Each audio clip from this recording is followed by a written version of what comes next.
tour season for us, so I have a lot of late nights and early mornings, if anybody's not familiar with that. By law, when we present our six-year program, we have to visit every single county in the state and present our six-year program by November 15th. So we have a lot of kind of running around. So my day will end with a 7 o'clock meeting tonight in Salisbury. So we're up early and running late. So was that you? Did you do that? But, and I'm sure everybody can appreciate, so this is my 14th CTP tour season. So, I started doing it when I was in the planning director seat, kind of building the capital program. So there's no substitute for actually making the trip to the local jurisdiction and hearing those conversations. It's grueling and it's time consuming, but it's valuable. But, so good morning, everyone. My name is Greg Slater. I'm the chairman of the MDTA board.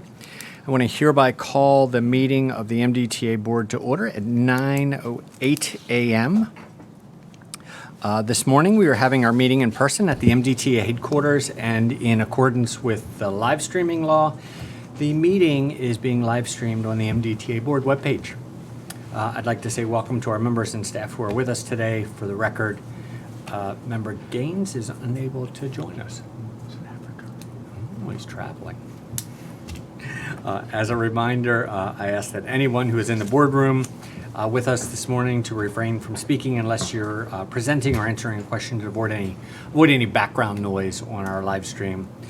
There are no members of the public and no elected officials and no media who have pre-registered to comment at this morning's meeting.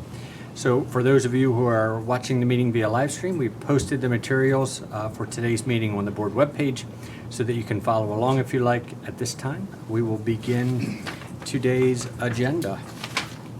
The first I'm all messed up, I'm sorry, half asleep. So let me first bring up the meeting minutes from last month's meeting. Do I have a motion to approve the meeting? So moved. Second. Great. Any discussion? Great. Meeting or minutes are approved. And then we just jump right into the years of service recognition for, I'm sorry, did I? All those in favor? Aye. Any opposed? Motion carries. Thank you.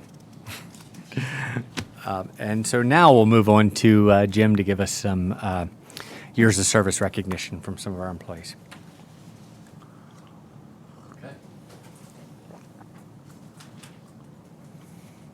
Wait a minute, 1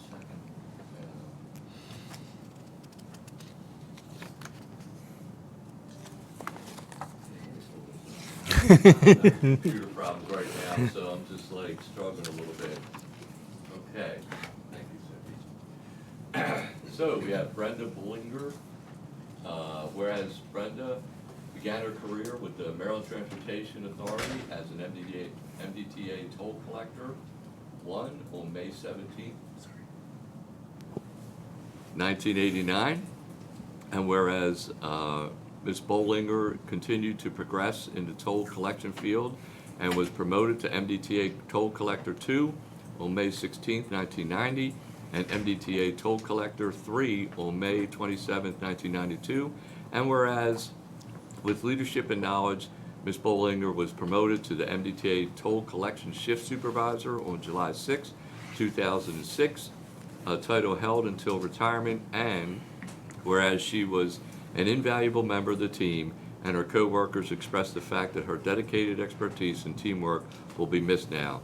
Therefore, be it resolved on the occasion of Brenda Bollinger's retirement from the distinguished career exemplary service, the chairman and members of the Maryland Transportation Authority Board hereby express their most sincere appreciation for her excellence and commitment, and be it further resolved this resolution be entered into the minutes of the MDTA board meeting September 30th, 2021, and a copy of the appropriately framed be presented to Ms. Bollinger as an expression of MDTA's board appreciation and esteem.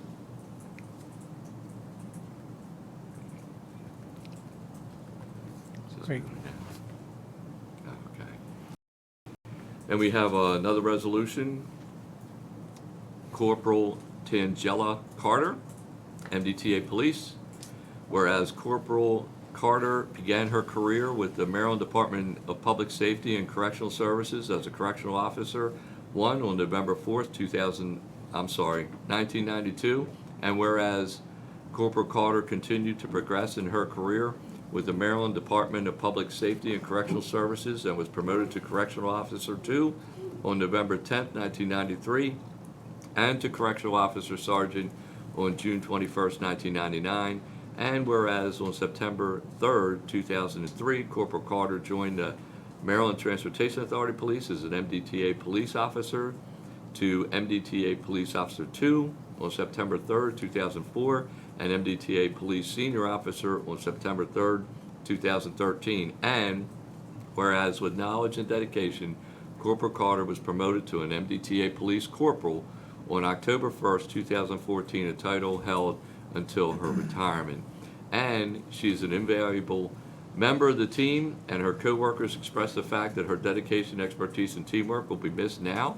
Therefore, be it resolved on the occasion of Corporal Carter's retirement from her distinguished career of exemplary service, the chairman and members of the Maryland Transportation Authority Board hereby express to Corporal Carter their most sincere appreciation for her excellence and commitment, and be it further resolved that this resolution be entered into the minutes of the MDTA Board meeting of September 30th, 2021, and a copy appropriately framed and presented to Corporal Carter as expressed MDTA's Board's appreciation and esteem.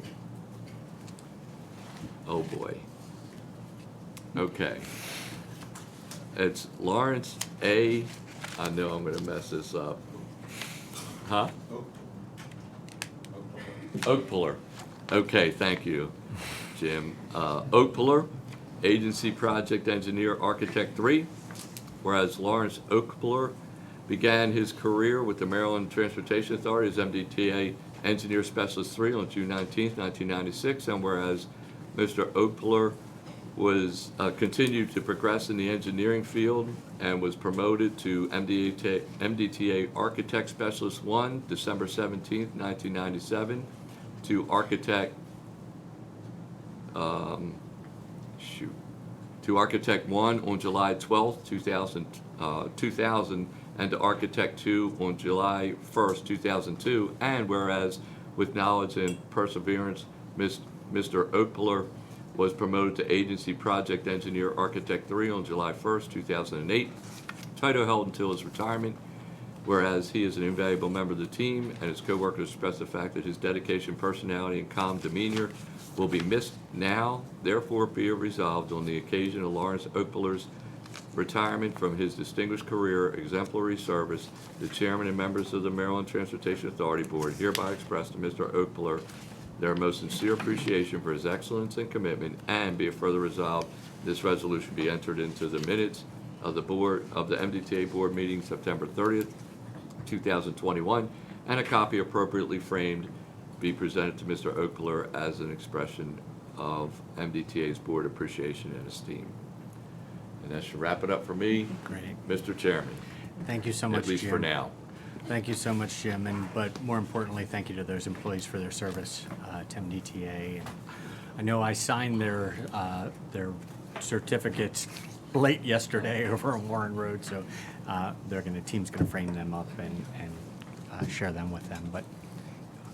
But thank you for your service to MDTA. So let's move on to contracts. So let me turn it over to Donna, who has 4 contracts for us to look at today. Good morning, Good everyone. morning.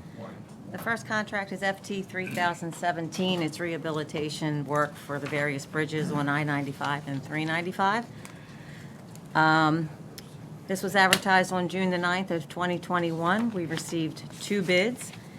There was an MBE goal of 26% and a VSBE goal of 1%. Both bidders have met the goal. We're recommending award to MD Miller Company, otherwise known as the Marksman Company.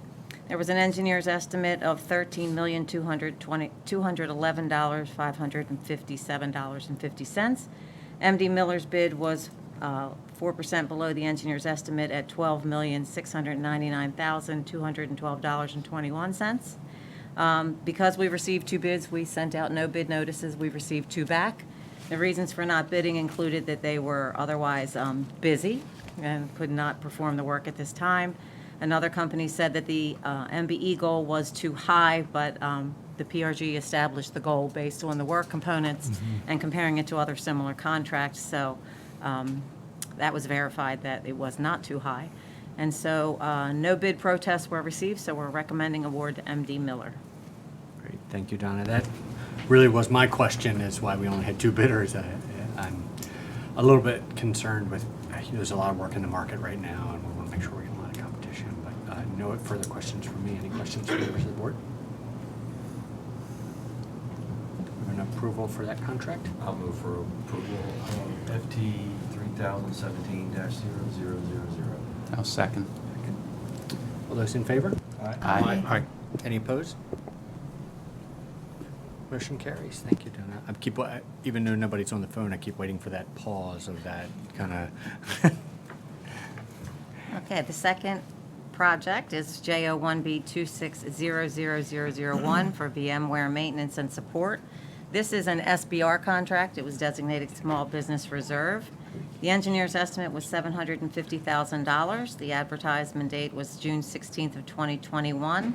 There were no goals for MBE because it's a single element of work and limited scope. We received 6 bids. 1 bid was rejected. Yes, 1 bid was rejected for HCGI.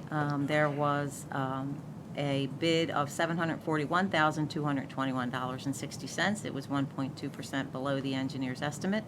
And we are recommending award to Source IT Technologies, LLC. There were no protests filed on this contract. Great, thank you, Donna. No questions from me. Any questions from members of the board? Make a motion that we approve this contract. A second? I'll second. Second. All those in favor? Aye. Any opposed? Motion carries. Thank you, Donna. Now we're on to Express Toll Lanes northbound extension, the 152.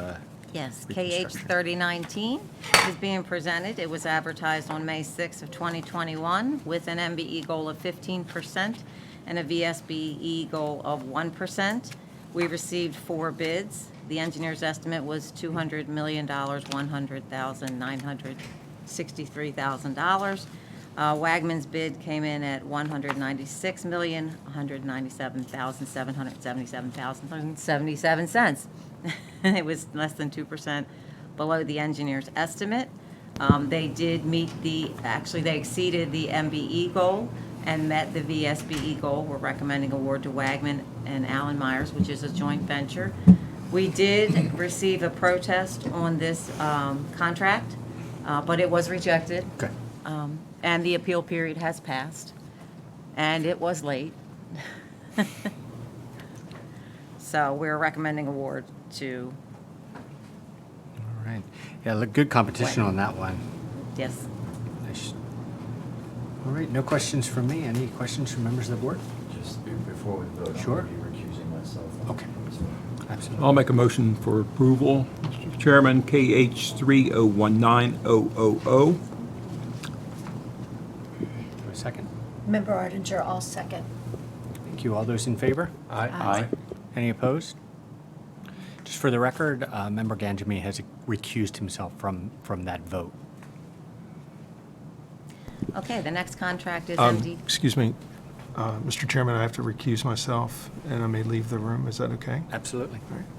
For this next item. Pardon me, Donna.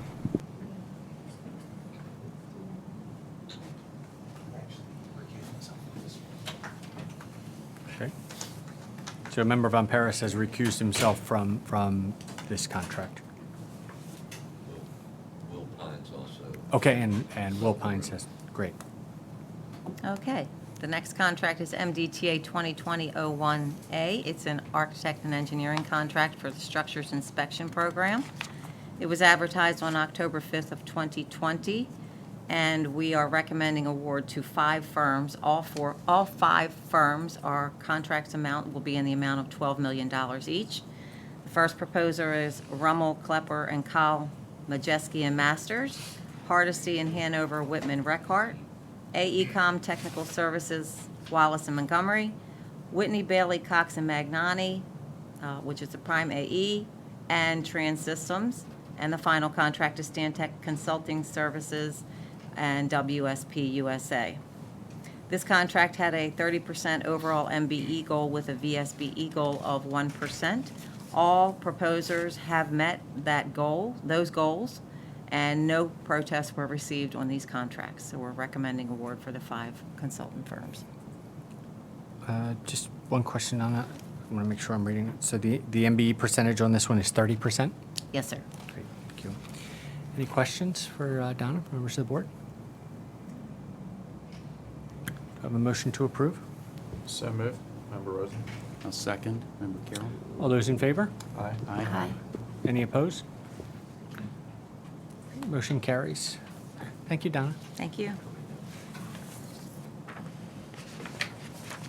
We'll move on to Deb Sharpless and Carl Chamberlain for the Phase 1 South American Legion Bridge 270 toll setting process step.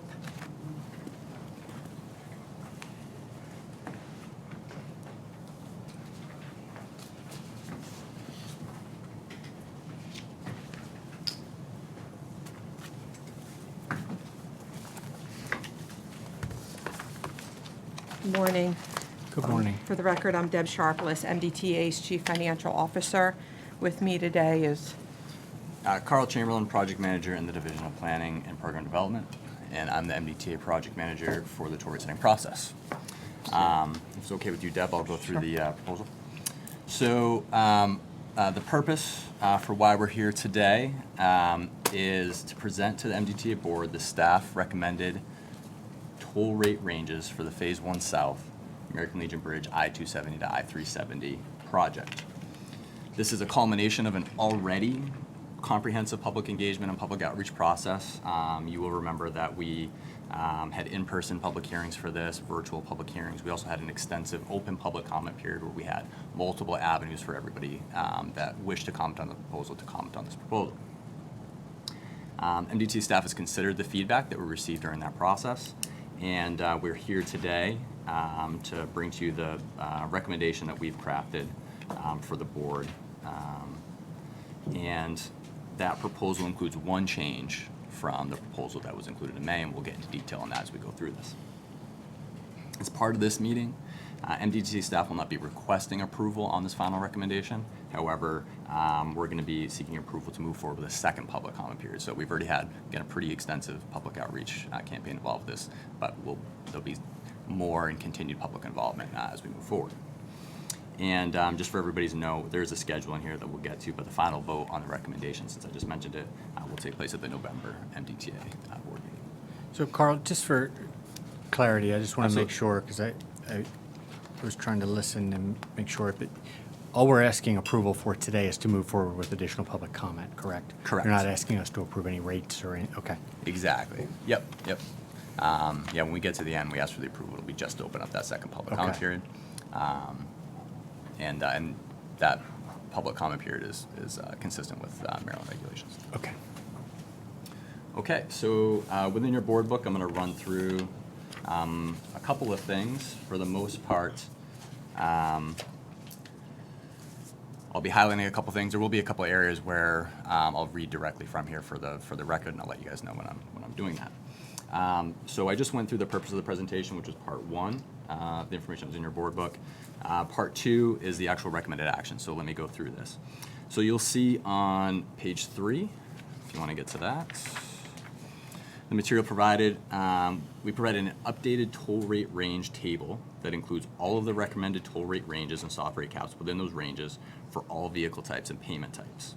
And then the one change that I had mentioned to everybody is in this table. So the staff opted to make a change to the original proposal presented in May to the minimum toll rate range. MDTA staff is recommending this change as a result of the comments that we received. And in the original range, the base rate was 20 cents, and you'll see now it's 17 cents, and then everything else is calculated off of that. So all of the same calculations apply as applied in the original proposal. So I'm just going to run through the rest of the parts of the proposal, and then we can go back and take questions on all this. The next piece in the book is the escalation factors. So again, MDTA staff considered comments on the escalation factors that were provided on the May proposal and determined that the escalation factors provided, as well as the formulas, or the escalation formulas provided, as well as the factors that inform those formulas, are best suited for providing for a financially viable project throughout the full term of the future developer agreement.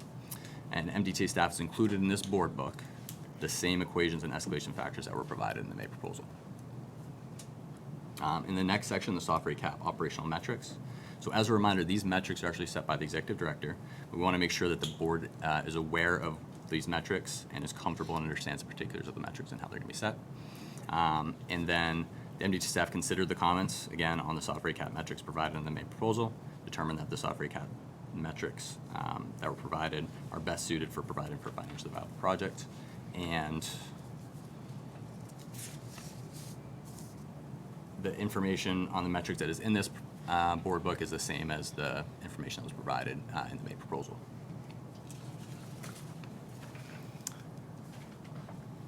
The last piece that I want to mention is the discounts. So the MDTA staff, again, considered the comments on the discounts that were provided in the proposal. You would probably remember that we had the sort of most positive feedback on the discounts compared to some of the other parts of the proposal. And again, determined that those discounts provided were best suited for the project and are going to continue to move forward with that part of the recommendation. I would say before we move on to the next couple pieces, schedule and talking about the approval item, I think this is probably a good time to stop and answer questions from board members on the final proposal that, or the final recommended action for the toll rate ranges that we provided to the board members today. Sure. Thank you, Carl. Maybe I'll start. So the change in the structure is essentially a change in the base rate? It's the minimum toll rate. Minimum toll rate. The minimum toll rate for the ranges. The minimum toll we're recommending to stay the same. The reason for the change is when originally establishing the toll rate ranges, we were thinking about making sure that we cover the transaction costs to process the transactions.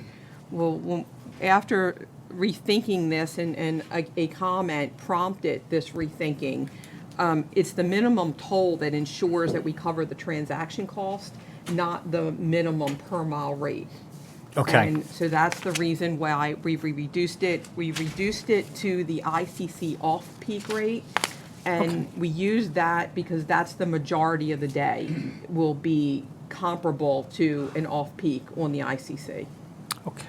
Yeah, that makes a lot. That was kind of my question, is kind of what was the logic behind determining the figure? So it sounds to me like it's one, just kind of the basic cost of doing business for us in terms of the transaction, but two, bringing it to consistency regionally with the ICC. That does make a lot of sense to me. I want to add one thing to that. Sure, go ahead, Mr. Jim. Chairman. So what prompted us to look harder at that was the public comments. Sure. Okay, so most of you will recall that during those public hearings, we did get some comments about the minimum rate. And I want to say that I feel like the staff did a fantastic job putting this entire rate schedule together, researching all across the nation, not every single, but a lot of the toll facilities. And I think they came up with a plan that, as we went through the public process, that was the one thing that we decided to go back and look at, and we understood that we're already doing this for the ICC, so now why not be consistent, just like you said? And if we could do it for the ICC, we should be able to do it for this. Right. So we listened to the public, and we made a change. Great.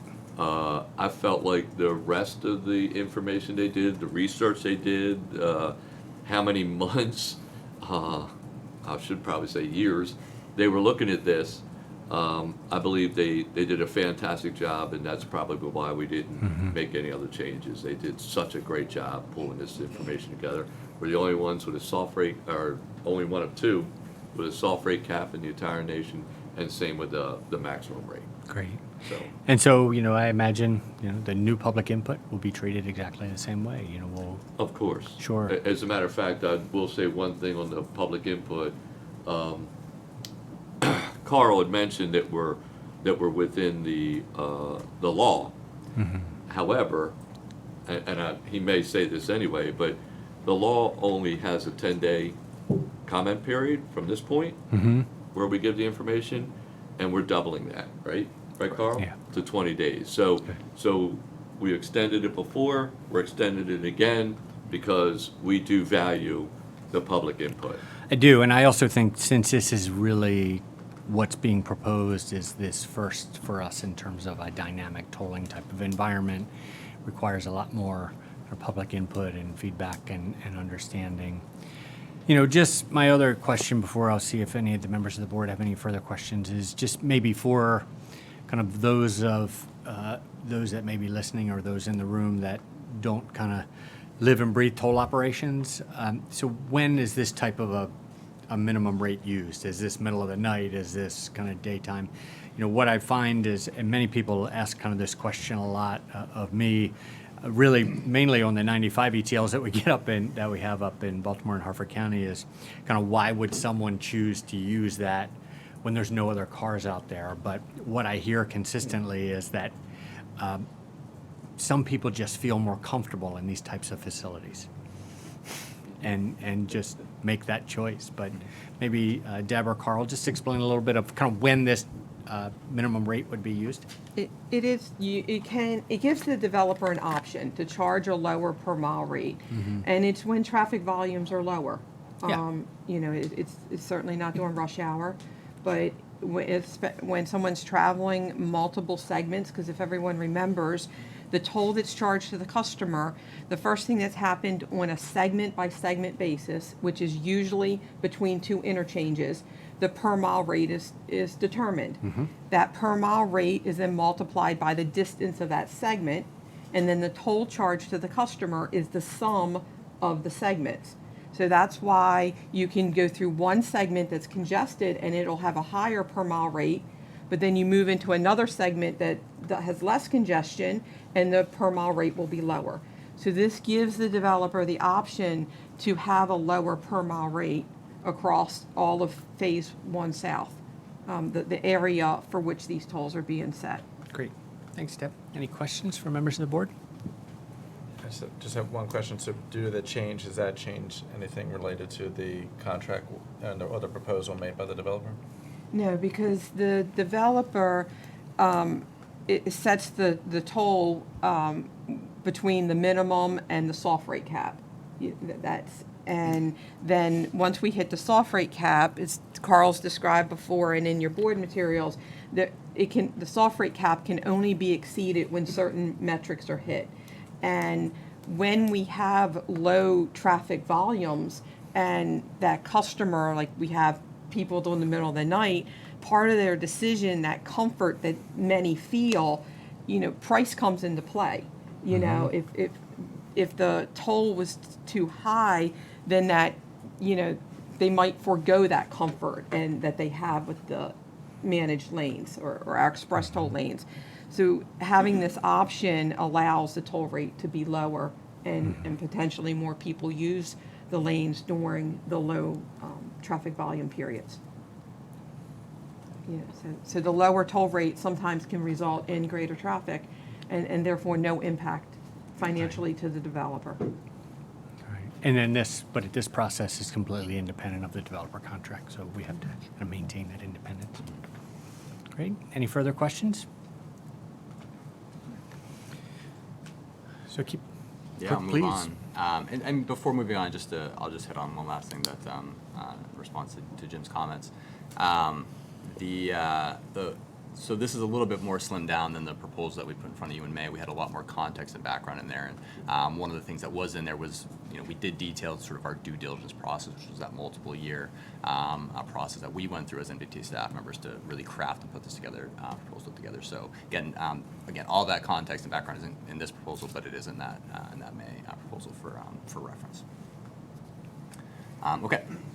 So we'll move on to the next section, give everybody an update on the anticipated schedule and where we'll be moving next. So I'll just go through this real quick. So September 30th, this is where we're at today. We're here presenting the recommended action, which is the recommended toll rate ranges to the MDTA board. And if approved, we'll move ahead with that second public comment period. October 28th would be the date that the second public comment period closes. So again, you can see it's almost a month, as Jim mentioned.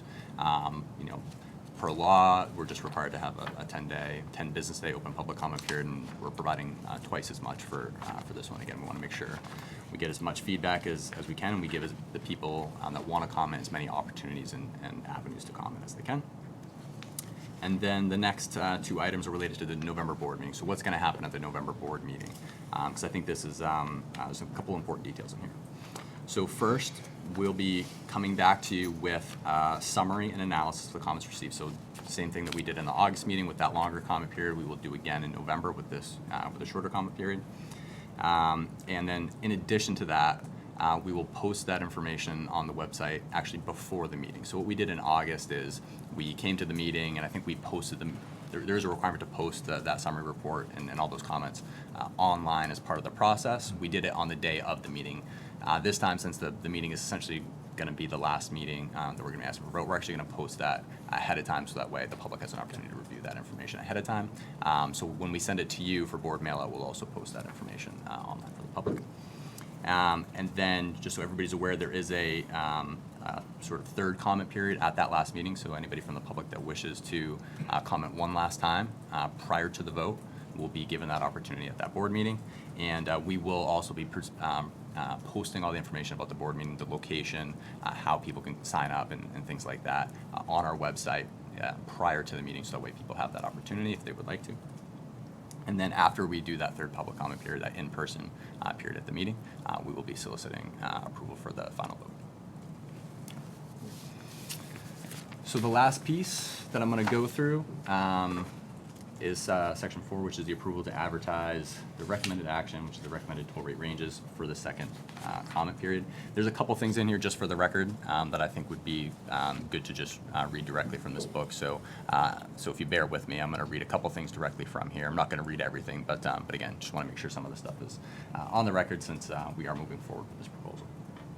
So the recommended action, which is the recommended toll rate ranges for Phase 1 South, American Legion Bridge, I-270 to I-370, will consist of minimum toll rates, soft toll rate caps, and maximum toll rates for the hot lanes.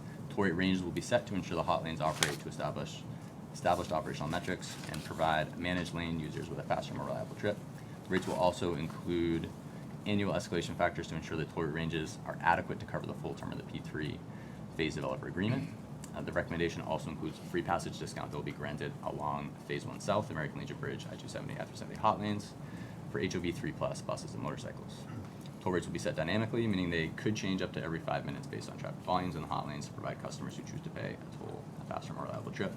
Actual toll rates will change based on real-time traffic conditions at each toll point. The following encompasses that full recommended action.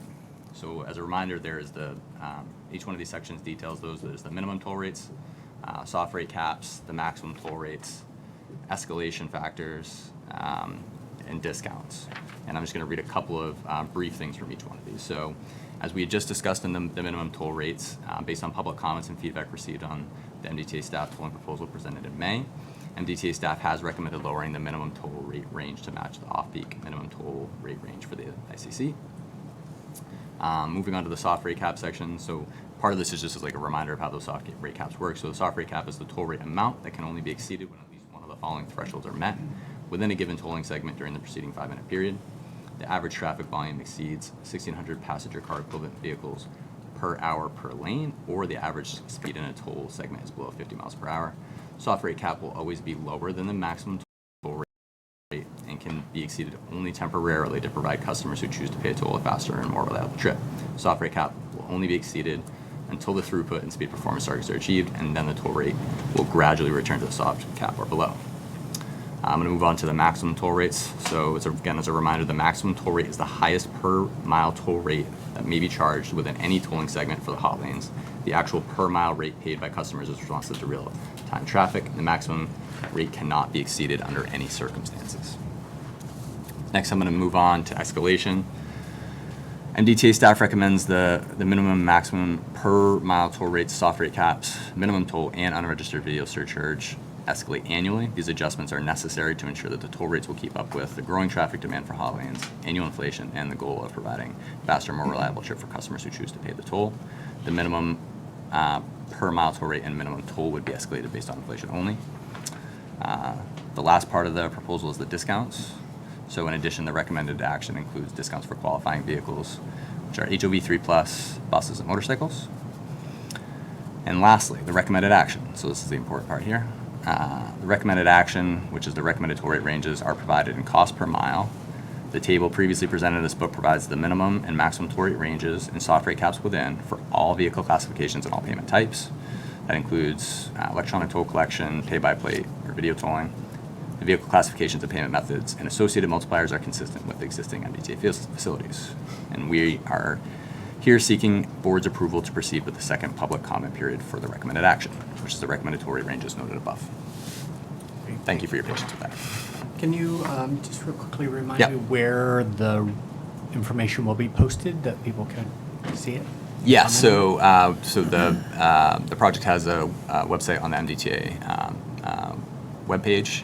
In addition, we also link from the P3 website as well. Okay. So that way, anybody that's looking through the NEPA process or the overall project as well has a link back to the MDTA toll rate setting process. But yeah, you can go to MDTA's website to find our all of our information. Great, thank you. Any questions from members of the board?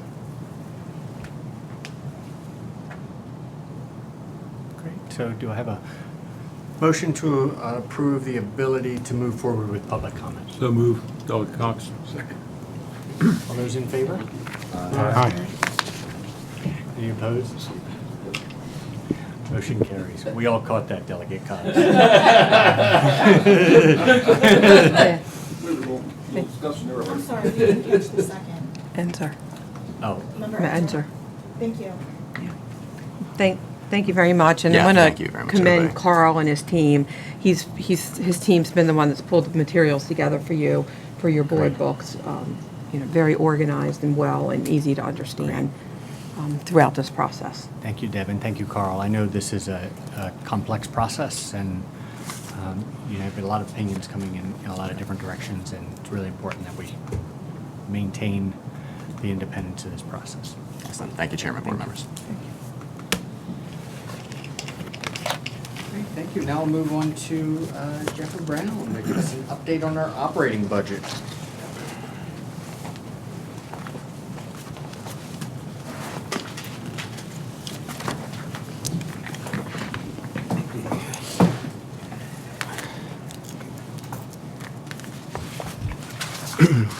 Good morning, everybody. For the record, my name's Jeffrey Brown. I'm the Budget Director of the MDTA. I'm here today to give you an update of the full year 2021 budget performance. And before I start, just wanted to say I've been here over a year, and this is the first time I've seen everybody in person, so it's kind of a nice change. Jumping into the numbers, as of June 30th, we had spent 95% of the budget versus a target of 100%. And the key drivers and issues to note are only Object 3, communications, Object 11, additional equipment, and Object 13, fixed charges are above budget. All others are below or meeting the budget.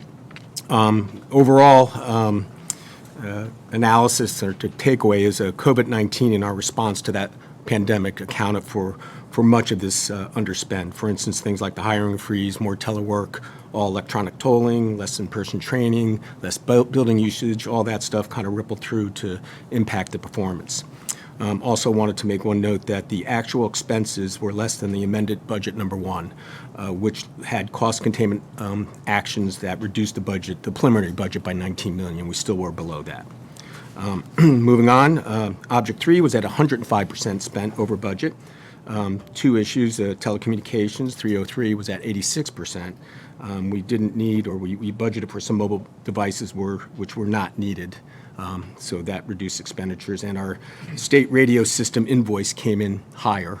It's 1.7 versus 1.5 million. Travel, Object 4 was at 9%. again, as mentioned earlier, COVID reduced a lot of the traveling and teleconferencing, and it became the norm going forward. Fuel and utilities, Object 6 is below budget at 89%. Same idea, there's less building usage, fewer toll collectors, increased teleworking, reduced a lot of expenses, things like electrical needs, so that drove expenses down. Motor vehicles and maintenance, Object 7 is below budget at 77%. The COVID-19 effect, reduced usage, as well as we did replace some older fleet vehicles, so some of the expenses occurred under warranty rather than hitting the operating budget. Moving to contractual services, we are at 95%. First key point is advertising was at 46%, which is Object 801. That was a delay in 3G and some reduced activities. You know, we didn't have the annual Bay Bridge travel campaign, and some other outreach efforts were reduced, so that drove expenses down. I'd like to group kind of the following objects: equipment rental, 808, training, 819, security services, 823, trash and garbage removal, 827, fiscal services, 829, and other contractual services, 899. Wanted to group them because the explanation is very similar. COVID-19 reduced his activities, so it reduced a lot of expenses, except for trash and garbage removal, where we had enhanced cleaning due to COVID-19, and that was at an 163% spend. But all the others were below budget. Moving on to janitorial services, 813, it was below budget. Construction shut down some of the buildings, so access was limited. Management studies, 821 was at 165%. We had some studies for the Bay Bridge Tier National Environmental Policy Act studies, and some additional year-end accruals drove that expense up. Central process services, 841 is below budget at 75%. This was a focus to keep contractor hours limited, so it reduced expenses in that object. Software maintenance, 662 was above at 173%. This was associated with the new police computer-aided dispatch system, and it came in higher than estimates. System software maintenance, 664, is below at 79%. This is kind of the flip of the last object. We had some renewals renewal contracts that came in underestimate, so it drove the expenses down. Outside services, 865 was at 127%, and there was some significant project work on some systems like Maximo and Dynamics, et cetera, which drove this expense above budget. The Easy Pass Service Center, 873, was just a little bit below budget at 96%, and this was driven by the backlog of the notice of toll dues. That drove really the underspend in that. So that kind of summarizes, Object 8. Object 9, supplies and materials, 90% spent, so it's under budget. Some of the key highlights: roadway maintenance materials, 905 is at 83%, lower traffic volume and limited maintenance activities. Salt was above budget. I think we mentioned this earlier. That's due to the February storms. Wearing apparel, 912 was at 86%. The Maryland Correction Enterprise is what fulfills some of these orders, and we never received them, as I think the MCE activity was reduced or shut down because of the pandemic, so we never received some of these orders, and that drove the expense down. Transponders, 951 was at 71%. We've been using pre-existing inventory, which kept that below budget. Finally, moving on to replacement equipment, Object 10 is at 62%. Many of the equipment orders were deferred last year. Additional equipment, Object 11, I think it's the same explanation I think I've told to the board several times. It was the expensing of some HR scanners that hit this year that were actually budgeted a previous year, and that drove the increase. And then finally, fixed cost, Object 13 is at 108%, mainly due to increased insurance costs. So that wraps up my overall summary. Be happy to take any questions at this time. Great, thank you so much. Great update. For me, it kind of raises the question, will business travel ever be the same again? We're seeing that at BWI, Thurgood Marshall Airport, where we're recovering really well, but we're driven by our leisure market out there. So will business travel will we build our business travel budgets ever the same again? But no questions for me. Any questions? Mr. Chairman, I have a couple of, observations or questions. Cost containment is extremely important. We're doing that, and I commend the team for doing that. But as we get into this increased inflation, I think it's even more important that we focus on that in any way we can. The other thing is we have a lot of real estate, And some of the real estate, especially warehousing, I don't know the portfolio, but to reduce our cost, potentially if we have something that makes sense to liquidate, boost cash, reduce our expense. So I think we should look at that. Yeah, absolutely. So, they're my comments. Agree completely. I mean, I know, especially if we move to a higher percentage of our workforce that is either in a hybrid or a remote environment, it does reduce the need that we have from a real estate perspective, you know, even so slightly, and gives us opportunity to consolidate or do what we need to do kind of from a footprint perspective. Could I Sure, say a Jim. couple things on Sure. that one? So first of all, I want to compliment Jeffrey. As he mentioned, he's only been here just a little over a year. I'm going to go back. I think he was here 2 months, and he had already gone through our budget and made a bunch of recommendations, started asking a lot of questions because he saw things differently, right? And I think I made the comment back then, Jeffrey, I said, what, you don't know the whole budget by now? You know, I mean, he was so good that I had to joke with him a little bit. And of course, you know, as he mentioned, we didn't get to meet each other for so long because of COVID. And I just want to say how good of a job he and his team have done on this budget. And we are looking at cost containment measures all the time. And we are looking at things differently. So that's the first part of your comment. The second part of your comment was about real estate. A couple things. The real estate that we're in is technically owned by the port, and they're going to be expanding. And so we are looking at opportunities.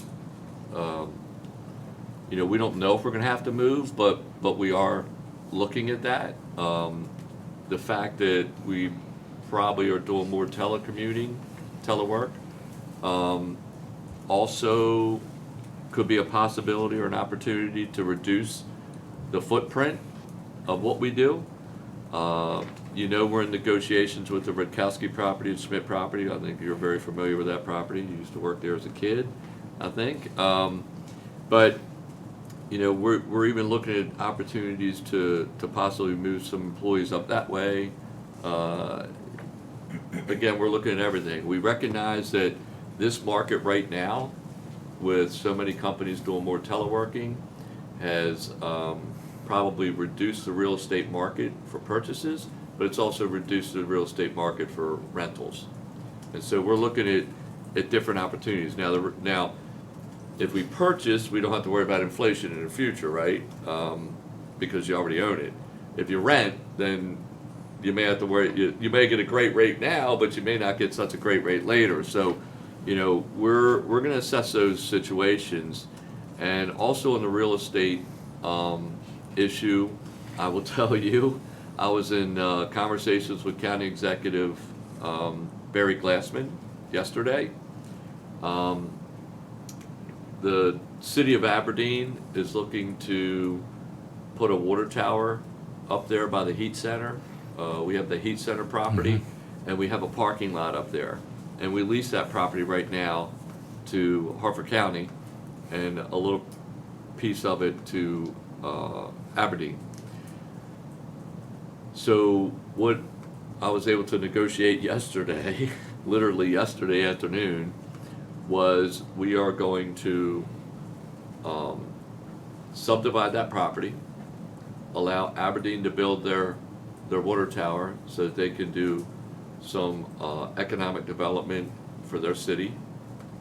And we also negotiated with Barry Glassman and on taking over the rest of that property.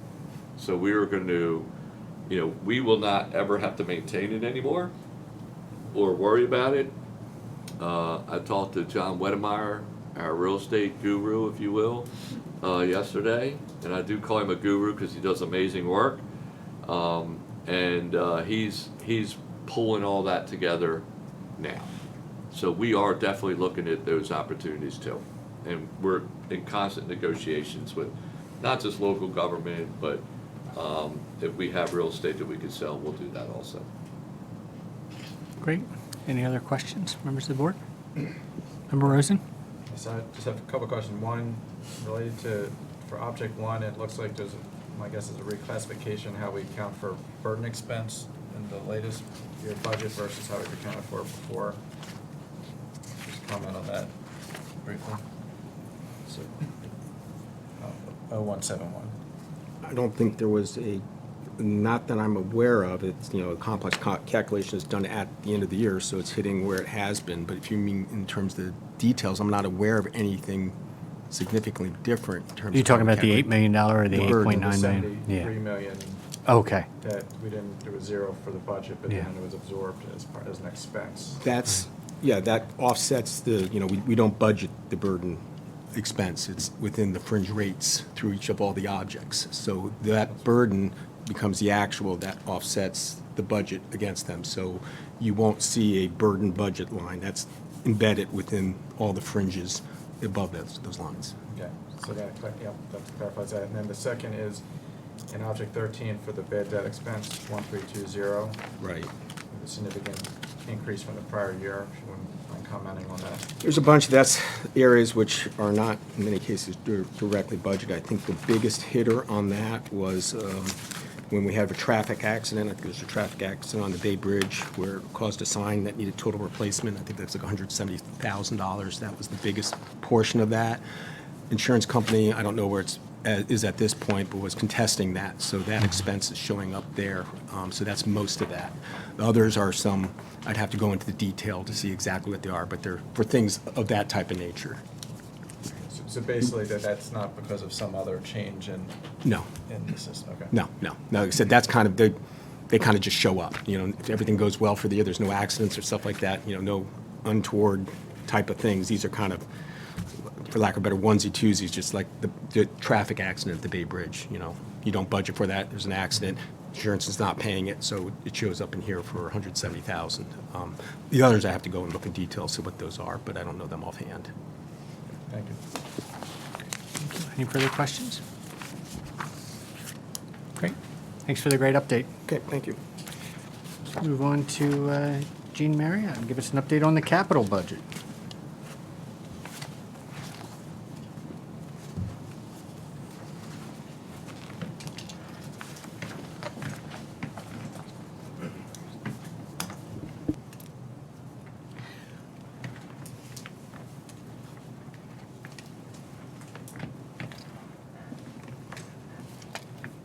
Okay, I'm Jeannie Marriott, the Capital Program Manager, and I'm here to update the board on the status of the fiscal year 21 capital program spending. But first, I'm very happy to introduce the new Assistant Capital Program Manager, Jennifer Stump. She's not new to the MDTA, but she is new to the Division of Planning and Program Management, and I just can't say how happy I am to have her. Thank you. I can say how sad I am that she's not an easy pass. Thank you.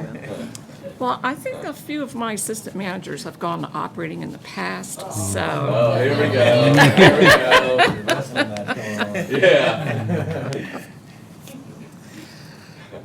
Okay, the total budget for the fiscal year 21 capital program in the fiscal year 21 to 26 draft CTP that was approved by the board in June 2020 was $543.3 million. The actual spending through the fourth quarter was $432.5 million, which puts us at 79.6% spent in fiscal year 21 of the projected budget.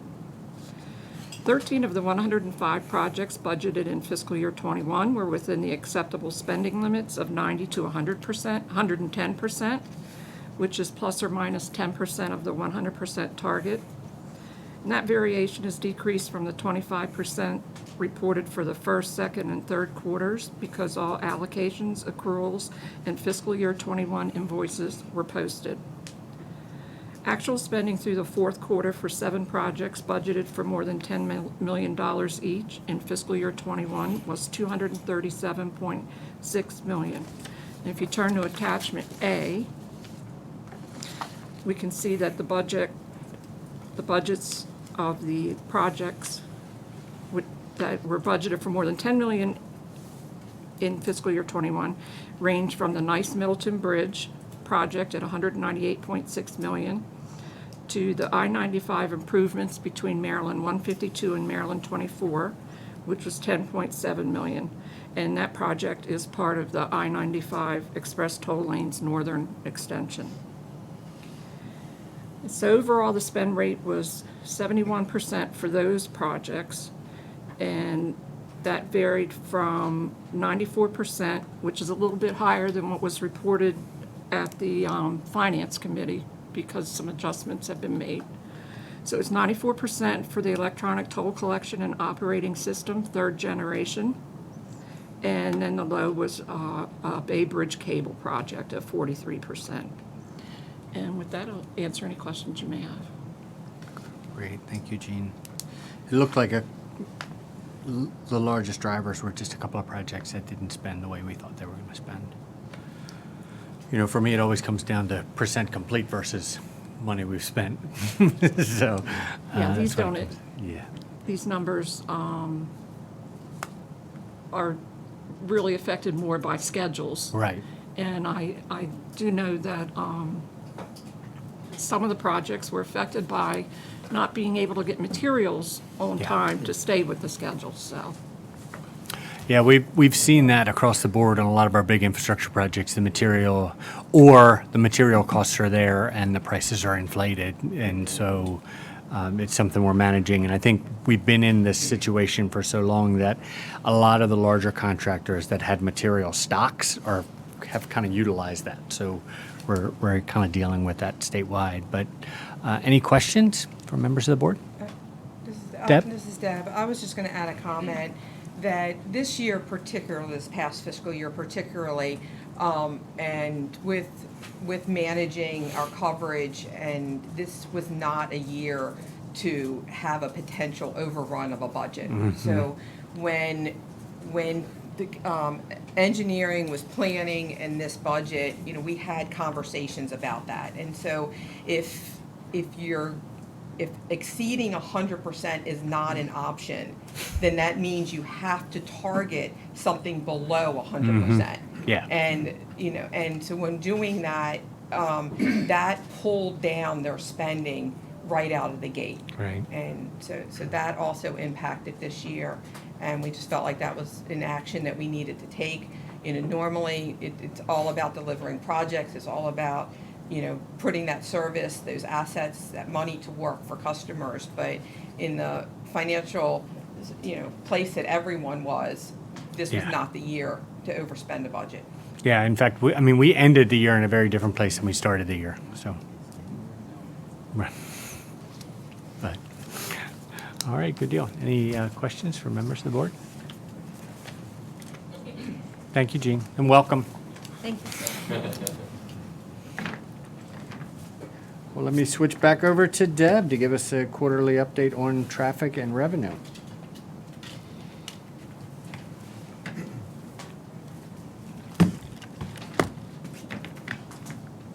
Sorry, I'm playing the chairs.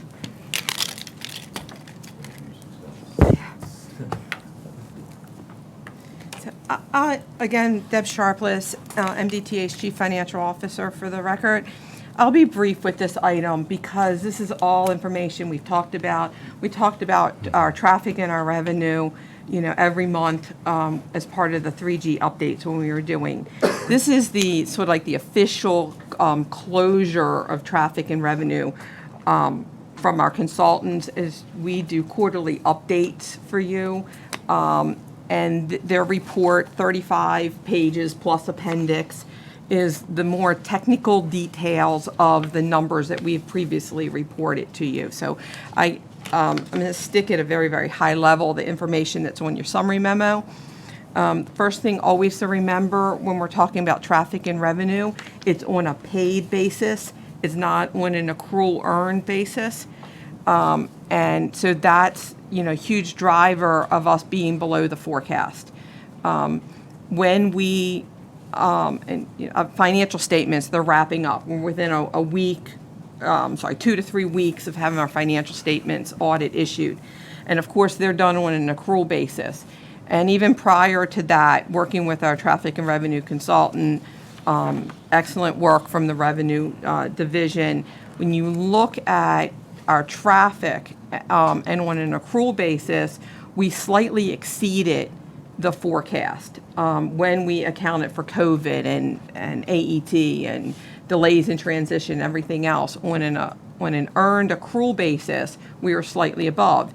And that circles back to when we presented the financial forecast, we brought an updated forecast to you, and it reflected an updated traffic and revenue forecast that improved our outlook.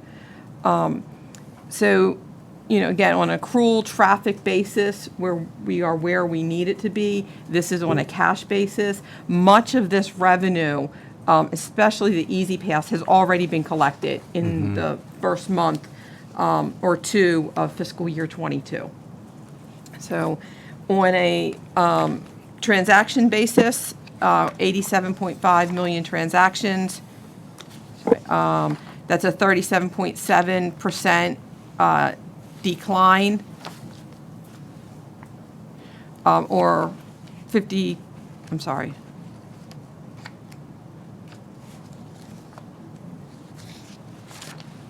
.7% decline, or 52.8 million transactions less than June of prior year, being 2020.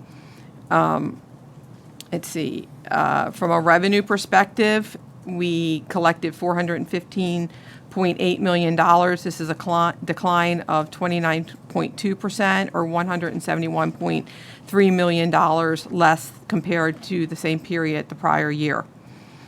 Real quick, I think if I read this correctly, you don't count the transaction. Just because the car goes through, it doesn't count until it's actually, we get money back from them. For the traffic and revenue perspective, we do. That is correct. Member Jenny. And the reason is because of our rate covenant and the debt service policy that the board has adopted. That policy is on a cash basis. And so this forecast is used to measure us in relation to our financial policies. So cash in hand. Yes. Yes. And so much, in particular, like the Easy Pass transactions that we had not processed before, that cash was in hand in July and August. And that was one of the updates that I had provided when we were doing 3G, and we were talking about the underperformance. But then I was saying, this is where we are because we literally have that money in hand. So it's not an estimate. It's actual results. It's a timing issue. Okay. So then we start looking at things. The first numbers I were giving you, they were comparing us to the prior year. And of course you expect us to be way down because of COVID and AET and delays in transitioning. But then we look at where were we in relation to the forecast. And we were 25.6%, or $30 million below the forecast. And that to where we were projecting where we were going to end. If you remember, we were even slightly below where we had said. That was a conscious decision because at that point in time, we knew we had our coverage. We knew we were meeting all of our financial standards. So we slowed down the processing of transactions. It made it easier on customers and, stuck to the 2 weeks of transactions per week, staying in line with that, and it just lessened burdens on customers. So in this report, I'm happy to go into any details that you want to. Just hesitant to jump right in and do it just because of how many conversations we've had about this, and to be respectful of everyone's time. Let me just stop for a second and see if there's any questions and take that approach. So let me start, Deb. I think, based on my read, it's an issue where we're ending the year very different than we're starting the year, and in a greatly improved situation. But any questions from members of the board for Deb? Member Ardinger, I just want clarification. So collections are below, the collection, it's a failure to, not a failure, that's not a word. we have collections out there that we need to, in the future, we will receive. It's impacting our revenue. So therefore, is it safe to say we can expect to see us exceed the forecast in 2022 because these collections will be coming in? It depends on which forecast you're comparing to. So if you were comparing to the forecast of a year ago, then the answer would be yes. You know, that we're going to exceed it. And that was where we showed the shift, where we showed money shifting from 21 to 22. If you were looking at the current forecast, the forecast that CDM Smith just issued, well, then that's where we expect to meet the forecast. And that's because they are now factoring in these additional collections that will be coming in. Right. They've updated the forecast. And not only did they update 22 for the shift, but they've updated subsequent years because when you look at, from a perspective of what was earned, using an accounting term, actual traffic on the roadway, we were performing slightly better than what was originally forecasted, particularly on the commercial side. And so, thank you.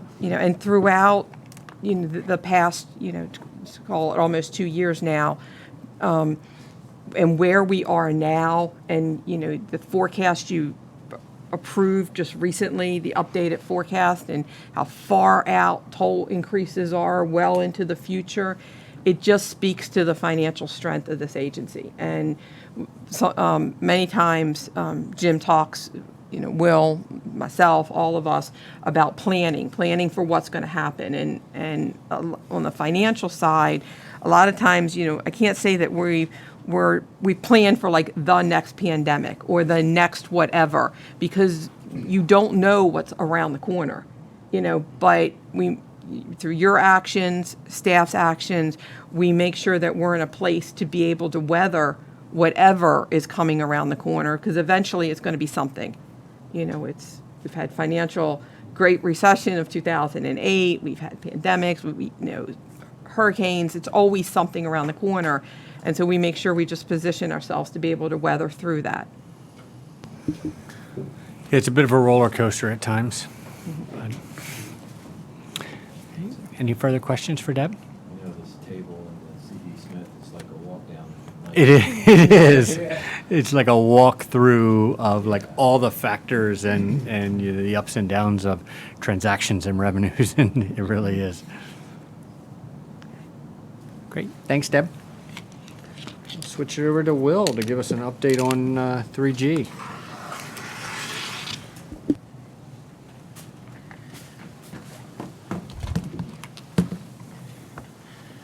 Okay, good morning, board members, chairman. For the record, my name is Will Pines. I'm Chief Operating Officer for the MDTA, and as mentioned, I'm going to give our monthly update on the 3G tolling program. Jumping into this, there's not a tremendous amount of changes in terms of what our focus is and what we've been working on in terms of scheduling over the last few months here.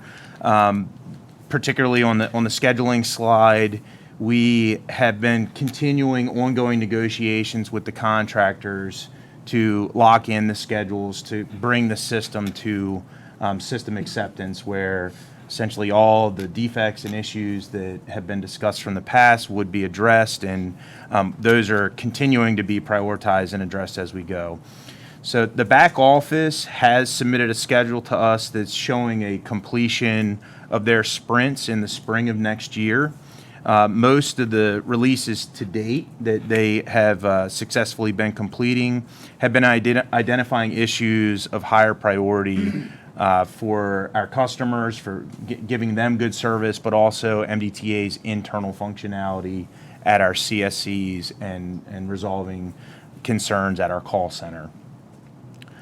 The contractor is using an agile approach to IT management to try to break up in those sprints smaller deliverables to try to bring to bear fixes quicker on a more routine basis, rather than trying to have giant releases that fix a lot at once but delay how soon those are delivered to our customers. And with this, the schedule shows that they had planned at this point to have 2 of those sprint releases complete, and they have successfully completed those on time. So we're finding that the schedule that they set and that they've committed to, they are delivering on, and they're meeting that going forward.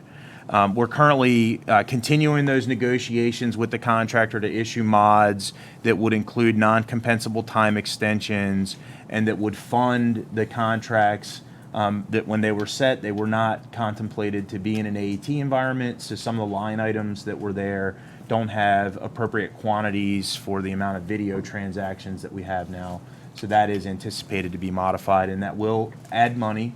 But again, we have reductions in costs associated with cash transactions that will work itself out, and so the two are not entirely offsetting of each other, but it is in the contract that we will need to add money for the video. Both of those mods for both contracts will require BPW approval and state do-it approval. We have already actually received the do-it approval, but we'll continue to collaborate with them as the negotiations advance and there's tweaks to the mods based on the feedback with the contractors. We'll keep them current on how those are progressing. Department of IT, sorry. Yeah. Okay. We also, some of our key focus areas, we continue to close out the artifacts and report. We actually, the phase 1 for our back office contract, they just received what was called the FAT, the final acceptance testing. That was the first phase that kind of marked the completion. They successfully have completed that, and we are going to move forward with paying that invoice for getting that work done. So some of the things that we've been talking about, they are actually getting done. And of course, the backlog, as Deb mentioned with the financial report from 21, we want to get that cleared out and done, and I got a slide on that at the end, but that's a major focus for us now. It does drive the other key focus areas with our call center, the backlog. As people get more transactions sent to them, many people just don't understand the transactions, so they have general maintenance that they need to do on their accounts and the like, and they'll call us about that. We're also working with our vendors to, as we get to that final system acceptance and the KPIs, key performance indicators are going to be tracked for payments. So we're getting to make sure that the way that those KPIs are measured are all agreed upon so that when the invoices come in, we can process payments in a timely fashion. And with that, MDTA, finance, IT, and operations are really working closely with the ETC program managers to make sure that there's the KPIs impact different units. For example, there's certain revenue markers that Deb's team will be checking. My team will be checking things like how the call center is responding, even from a customer service perspective. We can actually listen in to the phone calls when they occur and rate them on how they're doing, and there's a KPI measurement for that. So our different units, David's team, for example, we looking at latency and how the uptime for the system and things like that are all tracked to make sure the vendors are doing what they're supposed to, and we each know our parts in validating what they're doing. We did also successfully complete a partnering meeting with CAPS, which is really good to kind of set the tone going forward, working together as we migrate into that operations and maintenance phase more fully. And our partnering meeting with TransCore is actually scheduled for tomorrow. The risk tracking go live, probably our biggest complaint at this point and biggest risk is with our call center. We've talked about that over the last few meetings, how hiring has been a really big challenge. Maintaining staff has been a big challenge. Variety of reasons for that. We hear that nationally call centers are struggling around, we've heard Virginia's vendor has had challenges. It's a big issue right now. The call center started out with nearly 160 employees. In August, they fell down to 60 as the low point, but they are now back up to 93 employees. So they really are doing a big push. I personally have walked through the call center. They have referral bonuses marked all over the boards. They actually have third-party vendors to try to recruit and hire people. They're doing kind of a full court press everywhere they can to bring on people, and as people go, they're replacing them. So that's going to be an ongoing effort we see into the future. But they do have a staffing plan that they've submitted to us to get in place to get the number of employees back up to where it needs to be to get the call number, the wait times down, which right now are in excess of an hour. Again, some of that is due to the backlog processing. A lot of folks calling in about, why did I get this video toll? Why is the video toll so old? You know, even though we do open letters, media puts out things on that, some people just don't hear it and don't know. So we've also, aside from just the staffing part, we've made IVR revisions to try to more, we constantly are listening to what are our top complaints and how can we adjust so that we address them more in an automated fashion so that people don't have to be on the calls as long. So the IVR system has been updated to try to improve that. And, we're tracking the reasons for all the calls. And there were many issues that were carried over from our old system that were not processed and are now being processed in the new system. So that backlog as well is something that they've been working on. So I do have some numbers on the slide. The escalations that are shown are from 9/15, but I was able to pull a few updates as of yesterday. So the numbers that I'm going to report out here are a little bit different than what's actually shown on the slide, just because I have some more current information. So as of yesterday, we have processed approximately 15 million video transactions that have posted to customers' accounts. And if they go online and pay those early, then they can receive that 15% discount. So we've been working with our communications department to really push that as much as possible because, Jim mentioned at one of the recent CTP tours that with the backlog that was a financial relief measure for our customers, we've been sitting on receiving that revenue and have not charged any interest to our customers for that. But even beyond that, this discount program is something that wasn't there at the time they incurred the toll. So it's a big benefit that they're not being charged interest, and if they pay online, they can get a discount. So it's we understand there are some frustrations with the backlog, but it's a good measure to try to help customers. To date, we've collected nearly $4 million in early payments in what we refer to as a PNOTD. That's if you pay online, and $7.4 million from actual mailed NOTDs. The mailing of NOTDs is fully ramped up. We're sending out, we were sending 30,000 envelopes per day. We're now up to 35. And the reason that we made that adjustment is originally the backlog plan had assumed that there would be about 5 transactions in each envelope. We're actually on average just north of 3. So we made the metering is still similar, but the number of transactions in each envelope is different. So we're monitoring that and making sure that the metering plan is consistent with what we expected. In addition to that, prior to mailing the notice of toll dues, we've identified the customers that have a really large number of transactions, that if we sent them the envelope, there's some customers that would have more than 25 transactions in one envelope.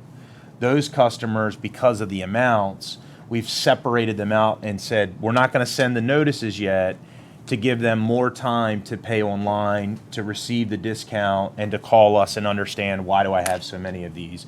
So we sent 82,000 buck slips out in the mail to proactively notify them that, hey, this is available for you to pay online to receive a discount, and we encourage you to do that before you get the official notice in the mail that would set a due date for them. So all of those mailings are complete now. So Will, a buck slip is basically a notification without actually sending the official notification? Correct. Okay. Yep. It's an informal notice to kind of proactively let them know, but it doesn't get us into where we have to follow the statutes of the timeframes when they have a due date. Okay.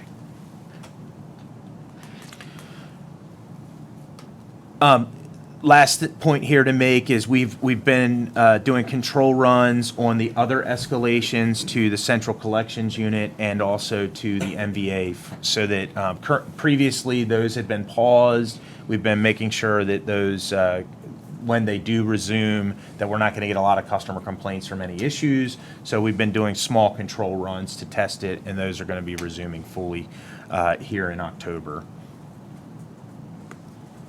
So, and on the final slide related to backlog, again, we do continue to meter both the NOTDs and catching up on the ICC backlog on Easy Pass tolls. And we're following that 2-to-1 plan that we talked about, and we still are on course to complete the backlog by summer of 2022. When I say complete, I do want to clarify, Deb talked about in the financials that the TNR is based on payments. When I say completion of the backlog, that's based on when it posts to the customer account. So there will be a lag on when the revenue will be received, and more so with video than with Easy Pass. Obviously, when we post to the account with Easy Pass, it's very quick. We are approximately 65% complete on the processing of the Easy Pass transponder-based backlog. That's really those ICC transactions, and about 30% complete on the video backlog. But again, we do plan and expect to process everything within FY 2022. For out-of-state backlog, there's a lot of back and forth with the IAG. Deb is really integrally involved in that, and each one of them has nuances on how they want to process this. So we have a team in place that's actively working on that to kind of help make sure that the out-of-state backlog is also effectively processed. So with that concludes my update, and I'm happy to take any questions. Thanks, Will. In my mind, when I look at the challenges that we're having, it's, two really important things that we can do is one, in the call center with the hiring, because when people have questions, just getting someone on the phone is really important to help resolve those issues. But two, and I think I heard about progress on that, but the second one is, the efforts to get the website where it needs to be in terms of being user-friendly, those types of things, so that people can go on that and try and resolve their issues. But I didn't hear much about that. Could you talk a little bit about kind of where we are with the efforts to kind of make that website a little bit? Absolutely, yeah. When I talked earlier about the sprint schedule, the release schedule for those agile sprints is really focused on making that website more user-friendly. Okay. And as you've been asking us to meet with you regularly and kind of provide updates. The team went back, revisited the priorities of how those are in the builds, made sure that the website things are early. And actually, member Ardinger had encountered a challenge with adding a credit card to the account. And if you go online now, one of the most recent sprints has fixed that to make it a lot more clear. So that's one example. They've clarified how to add vehicles. They've fixed bugs here and there. So it is the focus early on, and we've actually already been achieving in those early sprints some of those improvements. Good. Thanks, Will. Any questions from members of the board? I just have a couple quick comments, absolutely. Mr. Chairman. First of all, Will, thank you for all you're doing and your team. It's encouraging that we're making progress. That's important. I think the KPI measurements are really important, and holding people accountable. And then if we're falling short on some areas, then what is our plan to move it forward and to take corrective action? Also, Chairman Slater talked about the use of the website. I don't think we're going to hire ourselves out of this. I think we have to use the website, and we should probably get a focus group together, find out what the most challenging things are for our customers, areas are for our customers, what problems they have, and then put together a focus group and test it, and then build it to do a better job, because we're not going to hire ourselves out of this, I don't think. So let me talk to that a little bit. The website has been a frustration of mine since basically day one. And we were trying to work with our vendor team to change that. As a matter of fact, if you looked at the top 5 reasons that people call in, I believe 3 of them were basically as a result of the website. And so what we explained to our vendor is if you fix your website, make it more friendly, or I should say user-friendly, you will not only have the customers have a better experience, but you're going to cut down on your call volume, which you're struggling with right now. We talked about it for a couple months, trying to get them to focus on that. They made a few tweaks here and there, but not, quite frankly, to the satisfaction of myself or some of our folks. So we actually bumped it up to the CEO of the company. And the CEO of the company, Tracy Marks, is extremely responsive. He's really good, great to work with. And quite frankly, when things get to his level, we start seeing some changes. And that's what you're seeing now. And the fixes that Will just spoke about, quite frankly, are a result of that meeting with the CEO. And so, trust me when I say this, we want our customers to have a good experience. We also, I don't like getting the emails and the phone calls. I like talking to people, but about other subject matters, not problems that they're having with our website. So we are working diligently with that. It is a transitional process, as you know. And so one of the things we actually mentioned to the CEO was we were surprised you didn't have a focus group of users, people that just, not experts with navigating through any system or the web, but just regular people trying to utilize the system to see where we could break it and then fix it and see where the potential problems were. So we are working on that. We are working with our vendor very closely to make these changes to the website, I can assure you. Jim and I met with him. I think we do have a focus group that we're hearing from. Yeah. Many in this room, Greg. I had the same issue, and I wouldn't allow any special treatment. I was trying to deal with it. Right.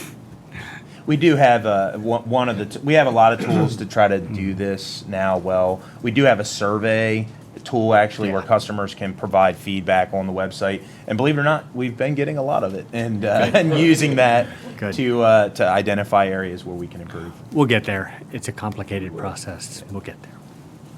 On the go forward, Jim, could we have, as part of any SOP for any type of customer interface project, that is a requirement?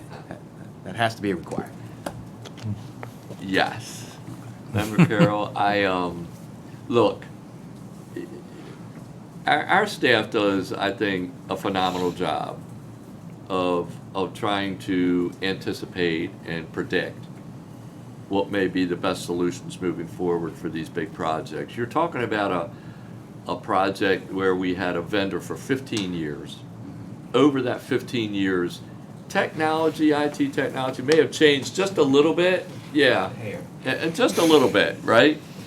And so when you're taking a legacy system that's 15 years old and trying to convert it into the newest, greatest, slickest process that we can have, there are going to be some things that we just can't anticipate. Mm-hmm. Plus, as you go through the procurement process, which takes 18 months to 2 or 3 years sometimes, technology's still changing. Mm-hmm. And so the RFP that you have in today that anticipated all the technology at this point has not been completed for the technology to change within those, and that, quite frankly, now 3 to 5 years of implementing a new program. And so technology, as you know, continues to change, but the RFP can't change. their submittal can't change. Except for the fact that if we put things in there that says that if you have changing technologies, that we can, move to the newer technology, and we try to anticipate that best we can. But there are some limitations to what you can anticipate. For these kind of meetings too, and in any meeting really, you want to respect people's time and focus on the things that you're working on and what you need to fix and those kind of things. But there's also a lot of things that this system does well that we don't talk a lot about, like pay by plate as an example. That's something we never had before that was brought on that many customers already like and are reaping benefit from.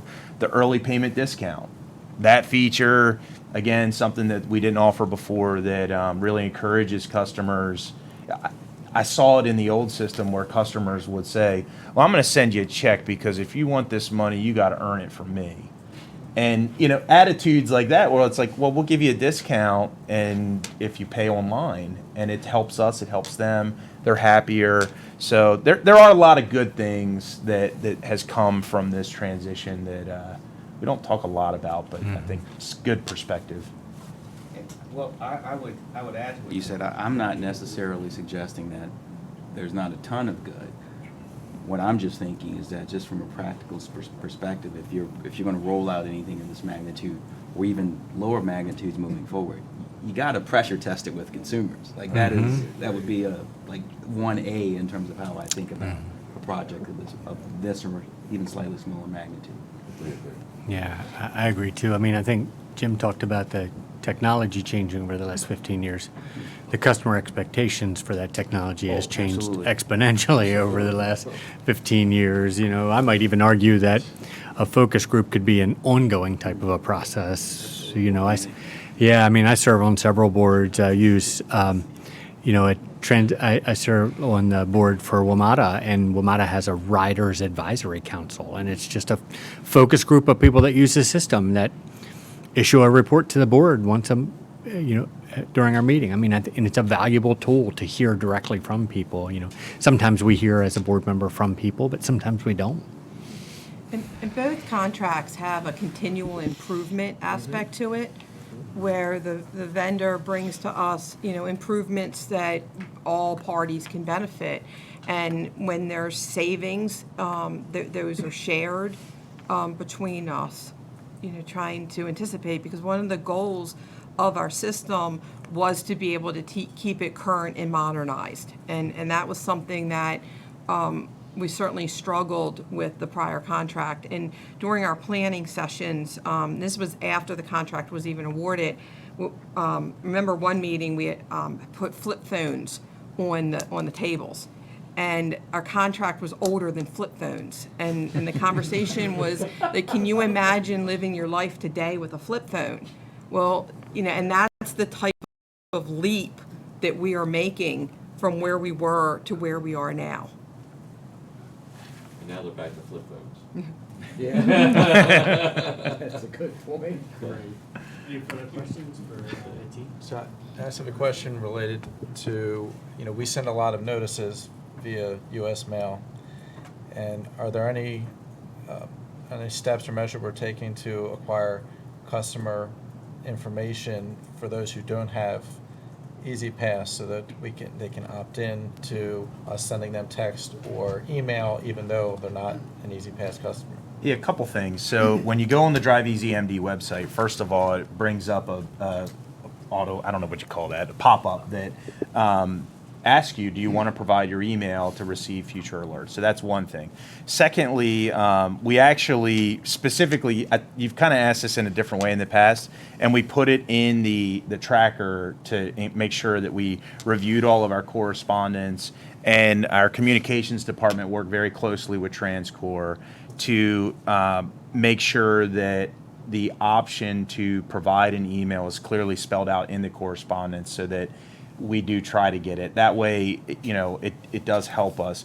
We do not have a process yet to send NOTDs via email. I know that's kind of where we want this to go. And the main reason is that there's so many of them that we do not have an email on file because it's not required. And statute requires mailing a notice. So I wonder if that's something we can try to change the statute so we can, because that's, you talk about more modern ways of communicating with customers, regardless of whether they're your customer or they use your systems, that would be the way to do it and cut down on costs. Yeah. Yeah, the challenge is they're not our customers, so, 30% of them are out of state.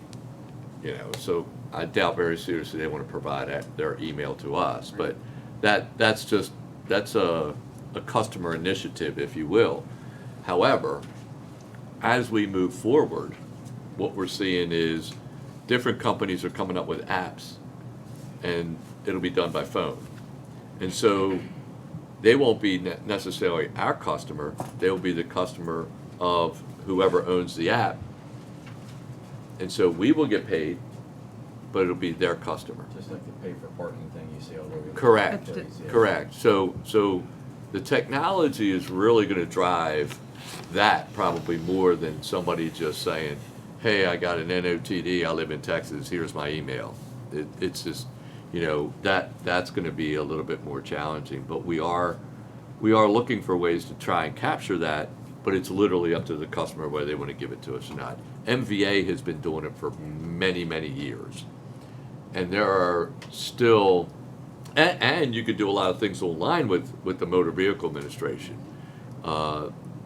They have gone leaps and bounds, but not everyone gives them their email address. And many times they change their email address and don't go back and give them the new email address. But matter of fact, they don't even get them, they move. They don't even give them their new address where they can get mail either. So it's just a challenge with the customer sometimes. And that's where pay-by-plate really helps us too, because we see that video toll customers, for whatever reason, EasyPass is not right for them. And those video toll customers become pay-by-plate. And that's our first opportunity to communicate with them electronically. And then, our hope is one day EasyPass becomes their desire, but for those that it doesn't, they have the pay-by-plate option. And Jim talked about mobile apps. In IAG, we call them third-party participants. And the IAG, two of the major initiatives that they have been working on, one is the establishment of a hub. The hub allows for interoperability, national interoperability, the EasyPass with southern hubs, central hubs, western hubs. That's a huge initiative. The second is a third-party participant program. And that will allow some of these mobile app options, instead of having relationships on an agency-by-agency basis, they are essentially like a member, not the same rights, but the clearing of transactions similar to a member as part of the IAG. And that is two of the major initiatives for the IAG that we're working hard on. And 3, we're working with our current vendor right now on an app, so that you won't have to go to your computer, you can go to your phone and do all your transactions from your phone, just like you would any other transaction. So we're working with that right now. We expect to roll that out pretty soon. Stay tuned. Well, great. Member Ardinger? Will, back to the volume of calls coming into the call center. And if we remove the phone calls that are regarding the software issues and personal in nature, is there a top 5 general questions that people are calling in with? If you give me 1 second, I let my screen lapse. I actually do have that open. Track all that. Yep. The current top 5 issues, the number 1 issue is just general account maintenance. That's, I want to add, replenish my account, update my credit card, things that unfortunately many times you can do on the website, and whether it's a website issue or the customer just prefers to call, that's the number 1 thing. It's just general maintenance. We see that in our CSCs too. I actually just got the stats this morning. About 58% of our customers that are coming into an in-person visit are just doing routine account maintenance. So that's par for the course. There's nothing you're going to do about that. Will, On that one, I believe it's also, if a customer has more than one issue with the account, they may not be able to pick one or another, so they put it in the general account. Yep. Number two, the second biggest issue is the NOTD payments, and much of that now is generated from the backlog. Okay. Number three is unregistered account inquiry. So that's like a video customer who may be asking about how they can sign up, just general account questions for folks that are not doing general account maintenance. An NOTD dispute is our number 4 issue. Again, that's heavily driven by backlog. These are people who are saying, it was my brother who drove my car, I shouldn't pay, it's all that kind of stuff. And then the last one, number 5, is specifically website issues, complaints about, I can't figure out how to do this, or whatever related to the website. Thank you. I was hoping maybe it was so general, we could send out some kind of general message to alleviate, but it doesn't sound like it. It sounds like it's much more personal. So we have, first of all, on our website, we have a frequently asked questions page that tries to drill down into any of these areas where we see reoccurring problems we try to address. And like, we're updating, as an example, our web chat. Previously, it had a message that was kind of mundane, and we're now trying to drive people to the frequently asked questions to see if maybe they can address the issue themselves. But also, our communications team has been working really hard to put together some quality videos that actually do screen monitoring. So like, if you want to pay your toll online and you can't figure it out, it walks you through the step-by-step process. We've been pushing that to social. Those are in the frequently asked questions section. We're trying to make it clear. We're trying to be innovative. And I think they've done 3 videos so far. One is on the pay-by-plate program, trying to encourage that. One is how to pay an NOTD online. And then we get a lot of calls for people who think that their toll rate is incorrect, but it's for iTolls where they don't have their transponder properly mounted. And so we've got an iToller video that we've been trying to push to get people to mount their transponder. Great. Good stuff. Thank you, guys. Any further questions? All right. Let's move on to Jim with give us an update on the major projects.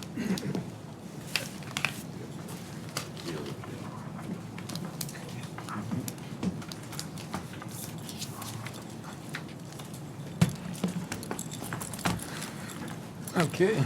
Good morning, Mr. Chairman and members of the board. My name is Jim Harkness. I am the Chief Engineer for Maryland Transportation Authority. So my item today is one of the recurring items. Quarterly, we present to you updates on capital projects that are valued at over $40 million. So this quarter, we have 10 projects that are in that category. The first of which was the third generation project, which you just heard about. And so we'll move on to some of the traditional construction projects now. Our first one is HT 694, which is the I-895 bridge replacement project, colloquially known as Canton Viaduct. So that project, as you may be aware, fully opened to traffic last December, which was early completion for that portion of the work. And then they reached substantial completion this past July, and so they are just in punch-out, closeout work right now. And I also wanted to mention that this project was on the list of some of the projects that underspent, and that project did come in under budget. So that was why that one was on that list. Our next project is NB 543, which is the replacement of the nice Middleton Bridge. And I just wanted to say that yesterday we had a partnering meeting, so we were able to hold that in person outside down at the bridge. So that was exciting to finally get to have that partnering meeting with the team down there. They're doing excellent work. We do a lot of social media, post a lot of interesting content and updates to, including UAS or drone flights of the project monthly, and a lot of other interesting photographs of the work that's going on down there. So just for your information, a couple of the things that we received updates on yesterday were that we have 22 of the 33 large bathtub foundations. They were set and poured. Out of 880 piles that were driving into the river out there, we have only 160 piles left to drive. Currently, the contractor has 20 cranes and 48 barges on site. So it's a lot of booms up in the air when you're down there looking from the coast out across the river. The contractor has also set his first 4 spans of concrete girders. So not only are piers and caps going up, but we're also laying girders across those. They expect that they'll have their first deck pour starting next month. Structural steel across the large navigational channel will also start to be set next month. And they also are setting the pier protection, the vessel protection, collision protection units that are around the main piers there. So in terms of workforce, they have 160 craft on site. And all told, including the CMI inspection staff, they are around 300 persons on site down there. So they are in full swing. They're working 7 days a week. It's a big project. Yeah, it's running great.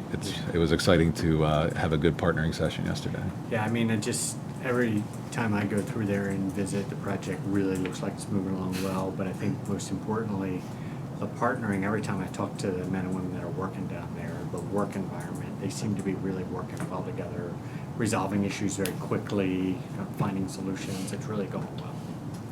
Yeah, great.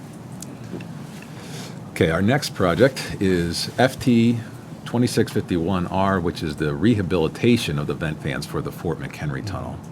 So this project is rehabilitating, not replacing, the original fans for the tunnel. So there are 48 fans, 24 supply, 24 exhaust.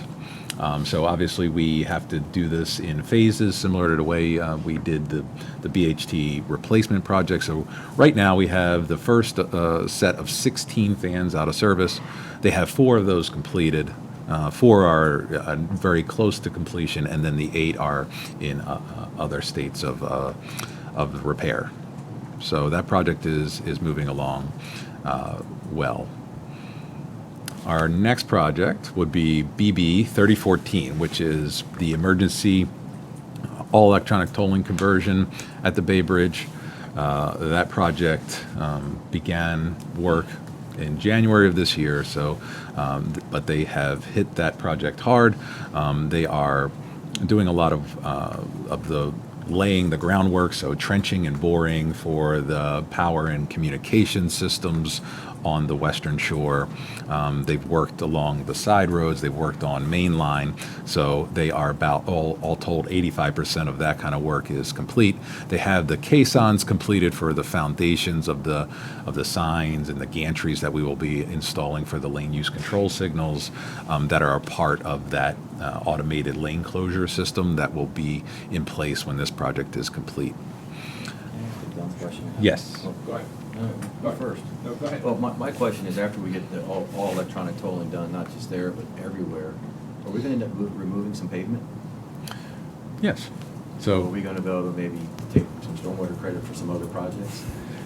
well, Possibly? right. So exactly at this location, that was strategy was employed here. So we do have considerations for our commercial vehicle inspection units. Our police have a waste scale here. We have a virtual weigh station in advance of this, so in coordination with that, we have a traditional scale here as well. So we couldn't fully eliminate, or what you might picture in your head as going from 12 lanes down to 3 travel lanes. We couldn't do that. We do have emergency situations where wind will close the bridge, and a big issue for that is where do we put all the commercial vehicles? We've left some room for that as a contingency to be able to store some vehicles there, depending on the length of the closure, as well as vehicles that may be put out of service by our police upon inspection. So it's not as much as you might initially think, but we did take it where we could, and a similar approach is being employed at JFK, at FMT.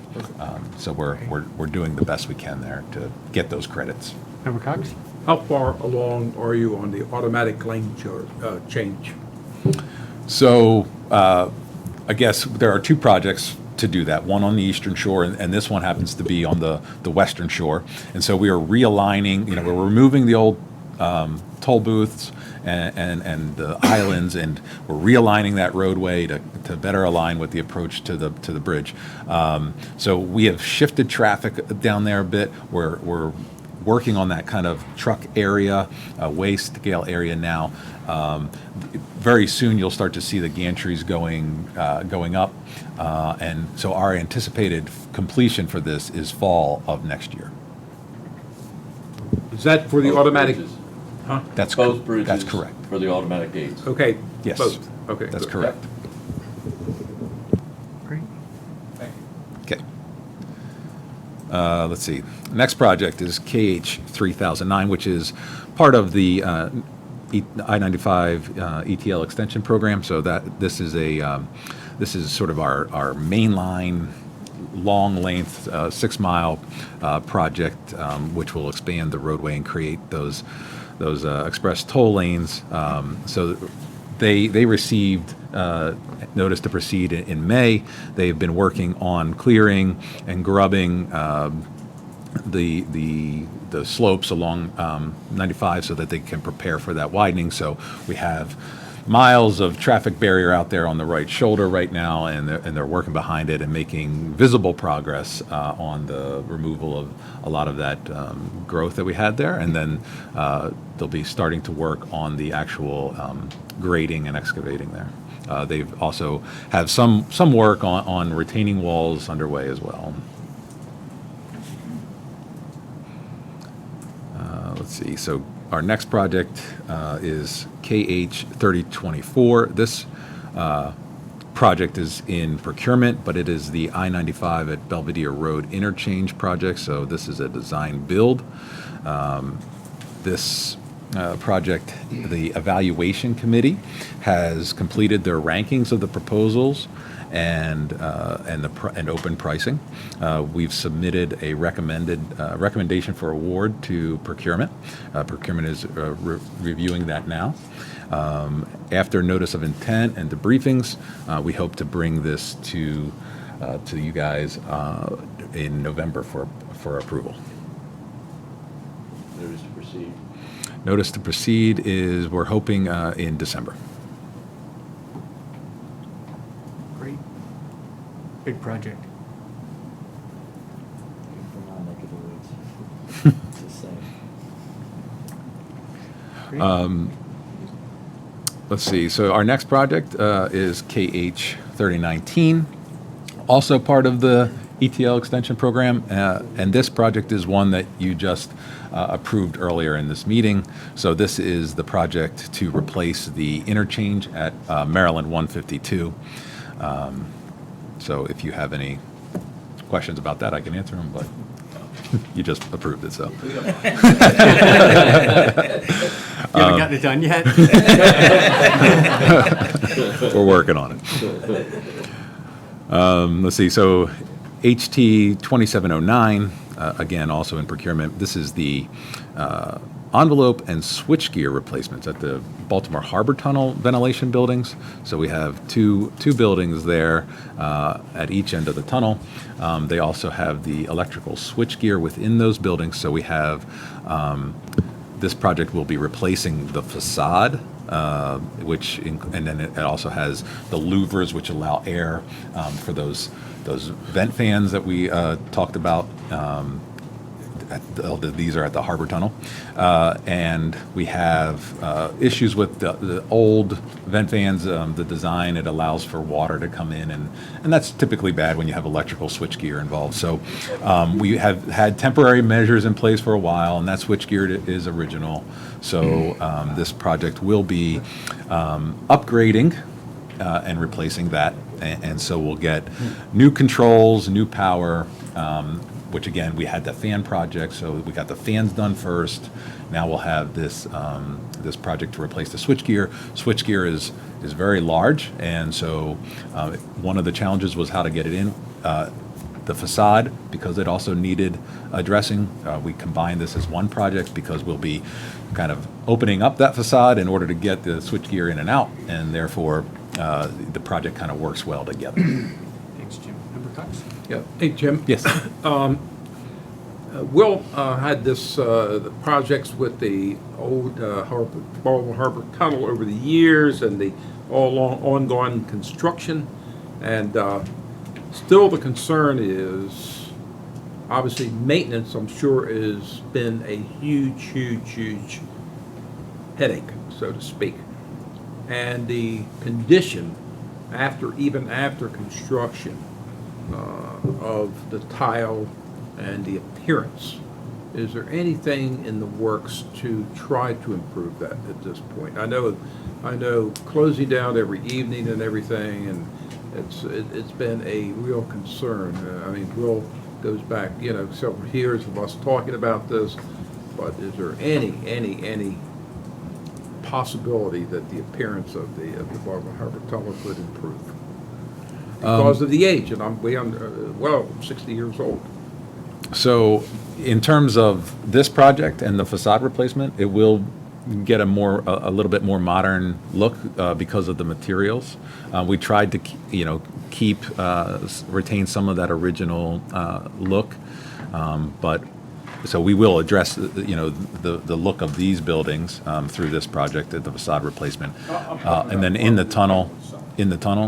I mean, I don't. I think I can take this one too a little bit too. So 2 points. The 895 bridge project that rehabilitated the Baltimore Harbor Tunnel did only address about 8% of the surface area. We did an actual complete sounding with hammers of the entire wall and identified the limits of where tile were defective and replaced only those defective tiles. Now there's tiles where an errant car will run up on the wall and scrape paint on it. We'll have a smoke from fires, etc., that will make the appearance degraded. So that's going to prevail. If it wasn't deteriorated to where the tile would come off the wall, we did not address it in the contract.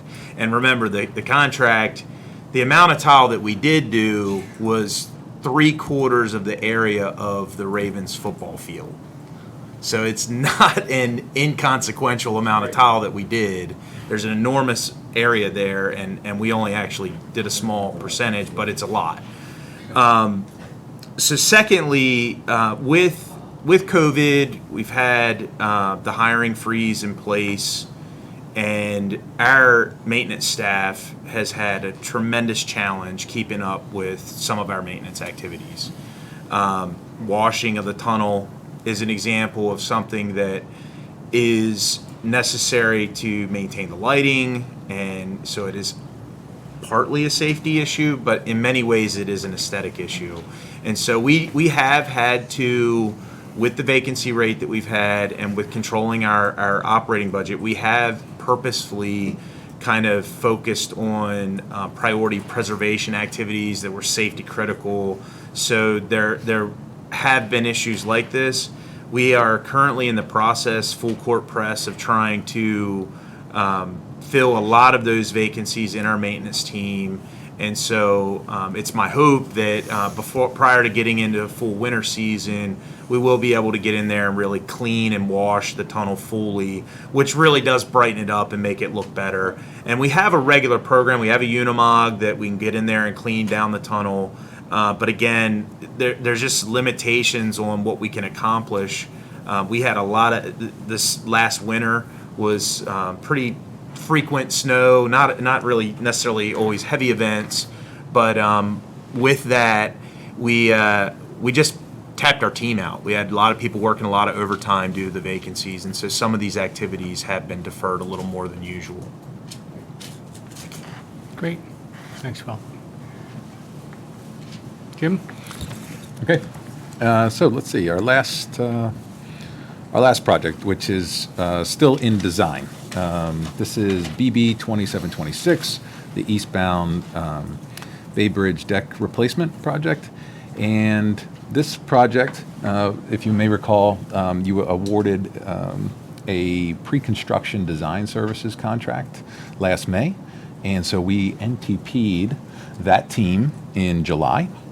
And since that time, they've been working with our designers and with us on looking at the best ways to approach this project. So we're in looking at developing packages, contract packages that would, get some initial work out of the way. We have paint work to do. We have utility relocation work to do, stormwater management. So those are the kind of things that we've been working with this contractor on. Thanks, Jim. I think at some point we get back for an update on this one, just to kind of walk the team or walk the board through the really innovative processes that we're using here, doing a lot of work off-site, and then kind of dropping panels in, those types of things, just so our customers don't feel this one. So I think it's going to be a really good project, and I just want to thank the team for thinking differently about this project. And we've challenged them, and they've kind of stepped up to the challenge and brought that back. So thank you. Yes. Jim? One comment, Jim, I about fell out of my chair when I saw the nice bridge project was going to finish in the winter of 2024. Oh, yeah. Can you put Guess like I a should little have note down here? Should have adjusted. Open to traffic Open to versus traffic. Open to traffic. versus last railing painted. Correct. Right. Beneficial use is not 2024. I understand that's the knocking down the old bridge. That's correct. And that's when you actually complete the project. Yeah. I get that. But if the governor sees this, I'm going to be looking for a job. Yeah. Okay? I got you. So if you don't mind, I'd like to see a note. Add an asterisk. Okay, thanks. Thanks, Jim. Great. Any questions for Jim? Thank you, Jim. Thanks. All right. Switch over to Tawanda for an update on our civil rights fair practices socioeconomic programs. Oh, I'm sorry. Did I miss one? I'm sorry. Let me shift over to David for an update on our IT projects first. Sorry, Tawanda. All right. Well, good morning, Mr. Chairman, members morning. of the board. Great to see everyone. For the record, my name is David Goldsborough. I'm Director of Information Technology for the Authority. In keeping with board policy, this is a quarterly update of the activities within MDTA's Department of Information Technology. As of today, September 30th, the Division of Information Technology maintains an active portfolio of 19 projects. That is consistent with the update that I gave at the last board meeting, the last quarterly update that is. In compliance with return to work requirement, DO-IT has shifted back to an on-site work status, but we are leveraging some telework where we feel it's applicable. We are very active with GoLF support of the third generation 3G tolling system that Will gave a great update on earlier. That's going to remain in place until the official transition to operations and maintenance, which we affectionately refer to as O&M, occurs in the March-April timeframe, and we'll re-examine what that effort looks like then. We are experiencing recruitment challenges because of the requirement for an on-site work presence. I think everyone is seeing that. We, as an example, we recruited for a replacement project manager, and we went through 30 candidates before we were able to find one that was interested in coming. Not because of skill, but it was because of the on-site requirements. So we're just seeing that the IT landscape, at least, because of telework opportunities, we're seeing folks that are applying across state lines. It's opening up opportunities because in some cases they may require a biweekly check-in or a quarterly check-in or a monthly check-in. So it's a very interesting landscape right now for recruitments. I personally believe as things normalize more next year, this will be a different conversation. But what we're doing in response to that is we are allowing some flexibility with telework within what I would say are our highly skilled positions, so Maximo, Dynamics, our core systems that really require specialized skill. If one of our recruiting vendors says, I've got an outstanding candidate in Virginia, I can't find anybody local, but they would like to be able to telework and maybe do a biweekly check-in, we are very open-minded to that because I will take the skill to give a shot to our project work and our maintenance. So we are entertaining that as needed to keep things moving along. Some of the significant initiatives that we continue to work on, of course, cybersecurity is always a top priority. We will be going through a penetration test in the upcoming months. I think I mentioned that the last time. Our security team is working with the vendor in conjunction with Ken Lavacek at TSO Greg to get that set up. So we're excited to do that. We did it a few years ago, and it's a great exercise. We are expanding our Coban in-car video system to include now body cameras for our police. I believe they are going to pilot that at the BWI airport. So that's exciting. That's moving forward. Of course, post-go live support of 3G. Our enterprise budget system is well underway, as Jeff probably can attest to. We're hoping to get that up and running so we can load our current budgets in and have it run through and get us out of the Excel world that we live in now. We're still going through the conversion of our purchasing card system. We've got a new vendor on board, so that is taking place. And our contract data, of course, is moving from Dynamics, our financial system, over to Maximo. That's where all of our POs will originate. So our contract data will live there. And with that, that concludes my update, Mr. Chairman. Great. Thank you so much for the great update. I know, be remiss if I didn't mention that we are in Cybersecurity Awareness Month. So I often get asked in this job what keeps me up at night. Cybersecurity keeps me up at night. Call me, I'm up as well. But it's we have an amazing program, and we have a great program that sees things ahead of time and fights things off, and we're very fortunate. But as our infrastructure is getting smarter and smarter, it's an issue that I think about more and more every single day. But any questions for David? Thank you. Thanks, Greg. Now, Tawanda, welcome. Welcome to us. You're visiting. Good morning. Morning. I'm going to take off my glasses so I can see. So forgive me. Greetings, Chair, board members, executive, direct reports, MDTA team, and our community. My name is Tawanda Livingston, and I'm the director of MDTA Civil Rights and Fair Practices Office. On behalf of the Civil Rights team and our MDTA team, I'm going to share with you our collective performance for fiscal year 2021 for our socioeconomic programs. And fiscal year 2021 covers July 1st, 2020 to June 30th, 2021. So I'm going to call your attention to the memorandum that's in your packet. The programs that I'm going to speak about today are the Disadvantaged Business Enterprise Program, which is associated with our Nice Bridge project. And that program is a federal program to ensure inclusion of socioeconomic disadvantaged businesses in federal opportunities or federally assisted programs. I'm also going to talk to you about the Minority Business Enterprise Program, which is our state-mandated program, and that ensures the inclusion of minority and women-owned businesses in our contracting opportunities. Now, the state has an aspirational goal of 29% of inclusion of minority and women-owned businesses. The Small Business Reserve Program. Again, I'm going to talk to you about that program briefly. It has a state-mandated aspirational goal of 15%, and that's to ensure that small businesses in our state have an opportunity to compete for prime contracting opportunities, which is critical. And the last program, but certainly not least, I'm going to give you an update on our veteran-owned small business enterprise program, which has an aspirational goal of 1% of inclusion to ensure inclusion of our veteran-owned businesses in our contracting opportunities. So I'm going to first brief you on our DBE.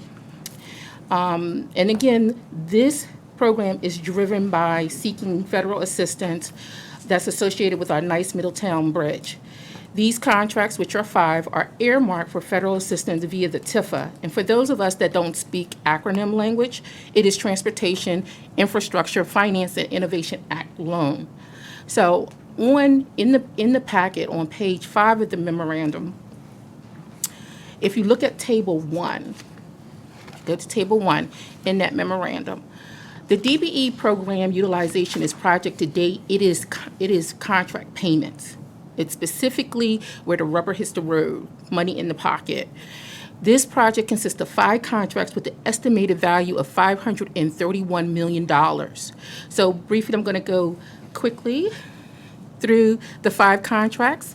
That is, the first contract is contract number NB 0543 for the bridge replacement with a contract value of approximately $463 million. It had a notice to proceed of March 17th, 2020, and a DBE subcontracting goal of 15.47%. This contract's DBE utilization is 6.06%, or approximately $11.7 million. The contract's burn rate, which is based upon payments, is approximately 42%, I believe. Contract number NB 3003 is the campus improvements contract valued at $23.4 million. It had a notice to proceed date of August 28th, 2020, and a DBE subcontracting goal of 23%. This contract's DBE utilization is 23.07%, or approximately $1.2 million.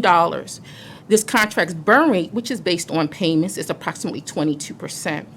The next 3 contracts are our A&E contracts, and they are AE 3049, 3050, and 3051.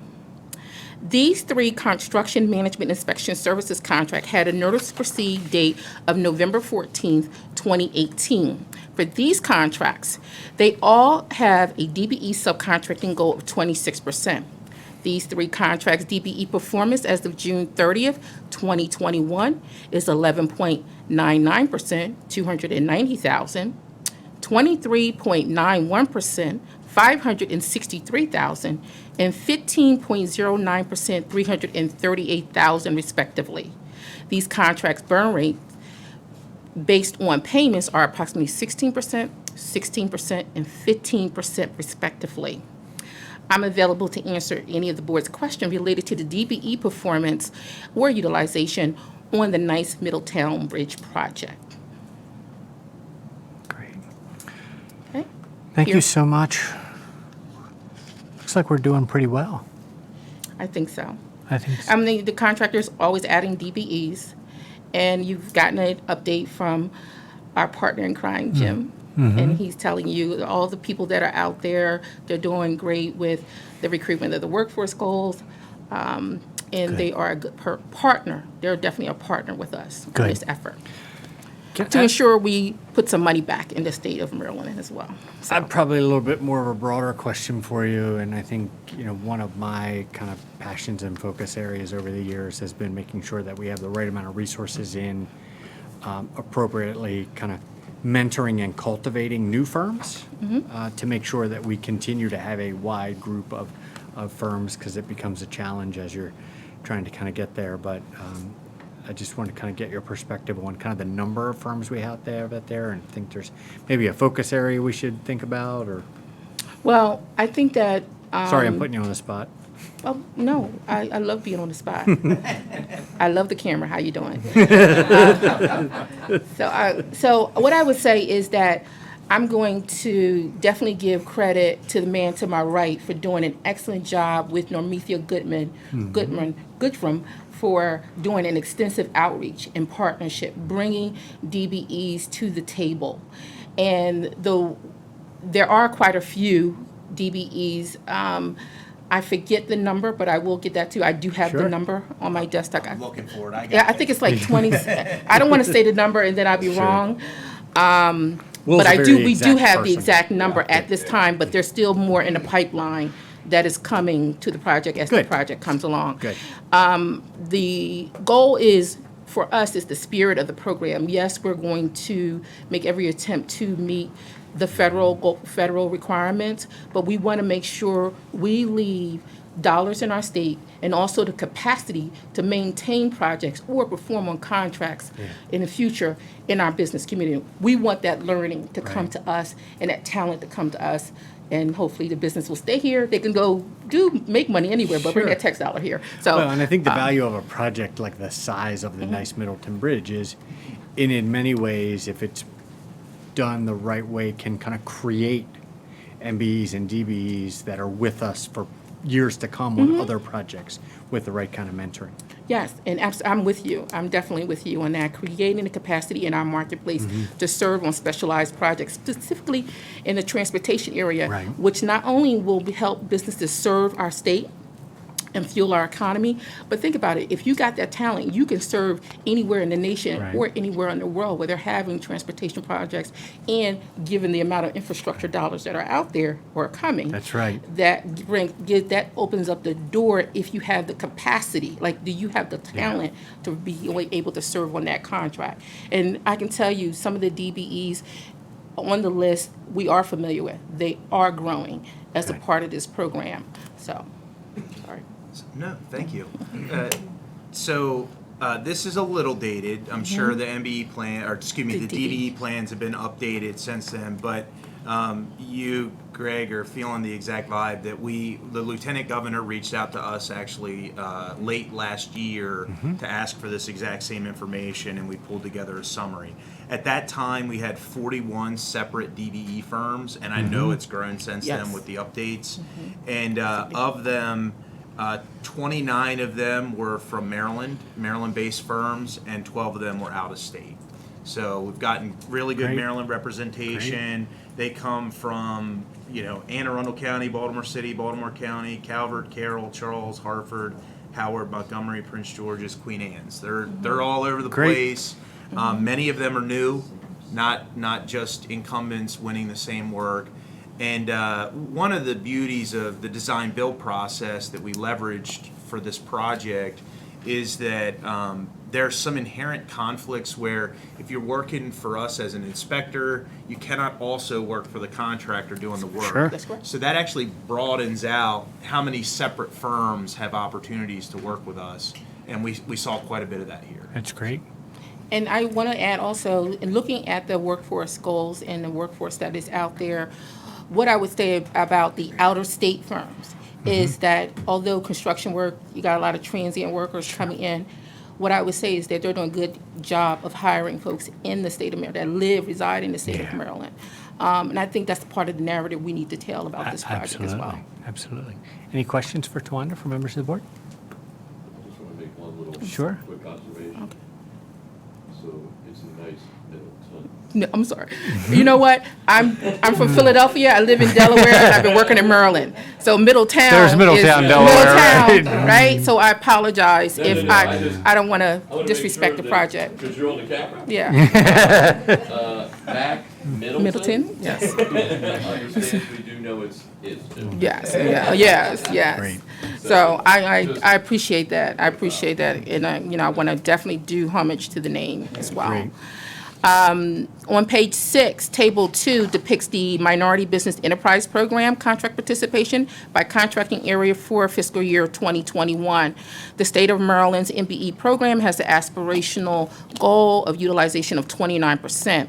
MDTA's performance as of June 30th was 19.67%, or approximately $105.7 million of the total of $538 million of contracts awarded. Of the 105.7 contracts awarded to MBE firms, construction contributed 55.19%, or $58.4 million to our MBE performance, and architectural engineering contributed 46.6% million, or 44% to our MBE participation, if you're looking at that table. On page 7, table 3 depicts Minority Business Enterprise Program participation by business classification and contracting area. Of the $105.7 million awarded to MBE firms, this table delineates MBE participation dollars by the various types of MBE firms that are in our MBE program. I want to call your attention to women-owned firms. They were awarded 43.53% of the $105.7 million, which is about $46 million. African American owned firms were awarded 25.6%, which is $27 million, and Asian American firms received 14.18%, or $15 million, and Hispanic American firms received 4.76%, or $5 million, and Native American firms received 11.93%, or $12.6 million. You will also note on page 7 that Table 4 depicts the Small Business Reserve Utilization Program. The state of Maryland's Small Business Reserve Program's aspirational goal is 15%, and MDTA's performance for fiscal year 2021 was 4%, or $20.8 million of the total contract payments of $522 million. And we're only able to claim designated payments. So Right. the procurement has to be designated as an SBR, paid out as an SBR. So these dollars are designated payments. But if we include SBRs that are not designated and designated, that would be 62 million. Wow. So, and we do report that on the SBR report. They do give us a line to report designated and undesignated prime SBR opportunities. But I want to make it clear here for us today that this number reflects designated procurements with payments. So Tawanda, just for clarity, so what you're saying is if we have an open procurement and a small business comes in, competes with the big guys and they win, we don't count that percentage. Now, although we know they are SBR, yeah. Okay. So it only, the percentage only counts if we have a reserve, a small business Yes. reserve in the beginning. I mean, I think in my mind, we want an environment where they can come in and compete with the big guys and win. But also, you know, we do that as by building that through the reserve program and yeah. Okay. Okay. And on page 8, Table 5 depicts our veteran-owned small business enterprise contract participation by contracting area. The state of Maryland, veteran-owned small business enterprise participation aspirational goal is 1%. MDTA's veteran-owned small business enterprise performance was 1.08%, or approximately $5.8 million of total contracts award, which was the $538 million. Of that approximate $5.8 million awarded to VSBE firms, construction contributed 61.97%, or $3.6 million, and architectural engineering contributed 37.31%, or $2.2 million. That concludes the Civil Rights and Fair Practice Team report. I'm available to answer any questions you may have, Thank you, except Tawanda. for how to pronounce nice middle. Thank you, Tawanda. Any questions for Tawanda from members of the board? Thank you very much. Thank you. Be successful today on purpose. Make it a great day. Thank you, Tawanda. Take care. All right, now I'm going to turn to Member Cox for an update on the audit committee. Thank you very much, Mr. Chairman. We met on September 16th, and obviously, members of the Audit Committee obviously comment on any additional reports that they want to give. We had, of the audits, there are 11 audits, and one has been completed and one in progress. Two internal audits were reported: promotional activities audit, supervisory control and data acquisition audit. The committee was satisfied with both. We did have some more questions of the outside auditor. He responded in the positive, and we were satisfied to date, let's put it that way.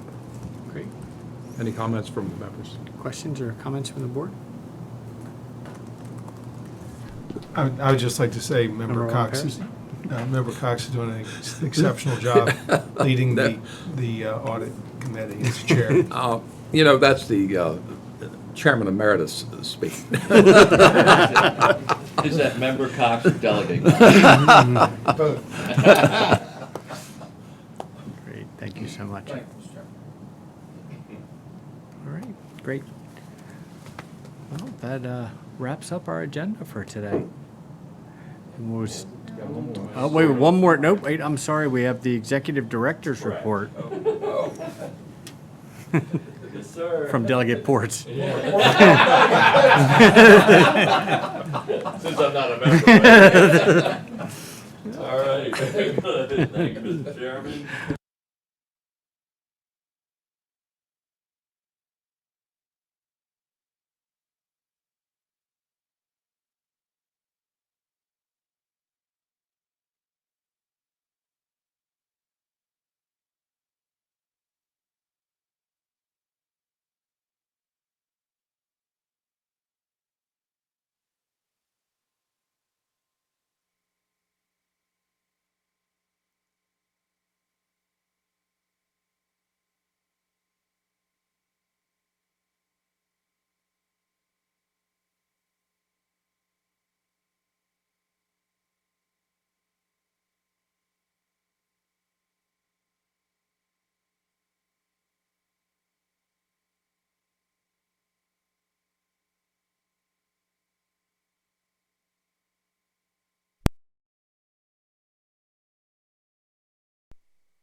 special event permit. And I just want to acknowledge a few of those who made the events reality. Roxanne Mackay, our operations engineer, managed the race for MDTA.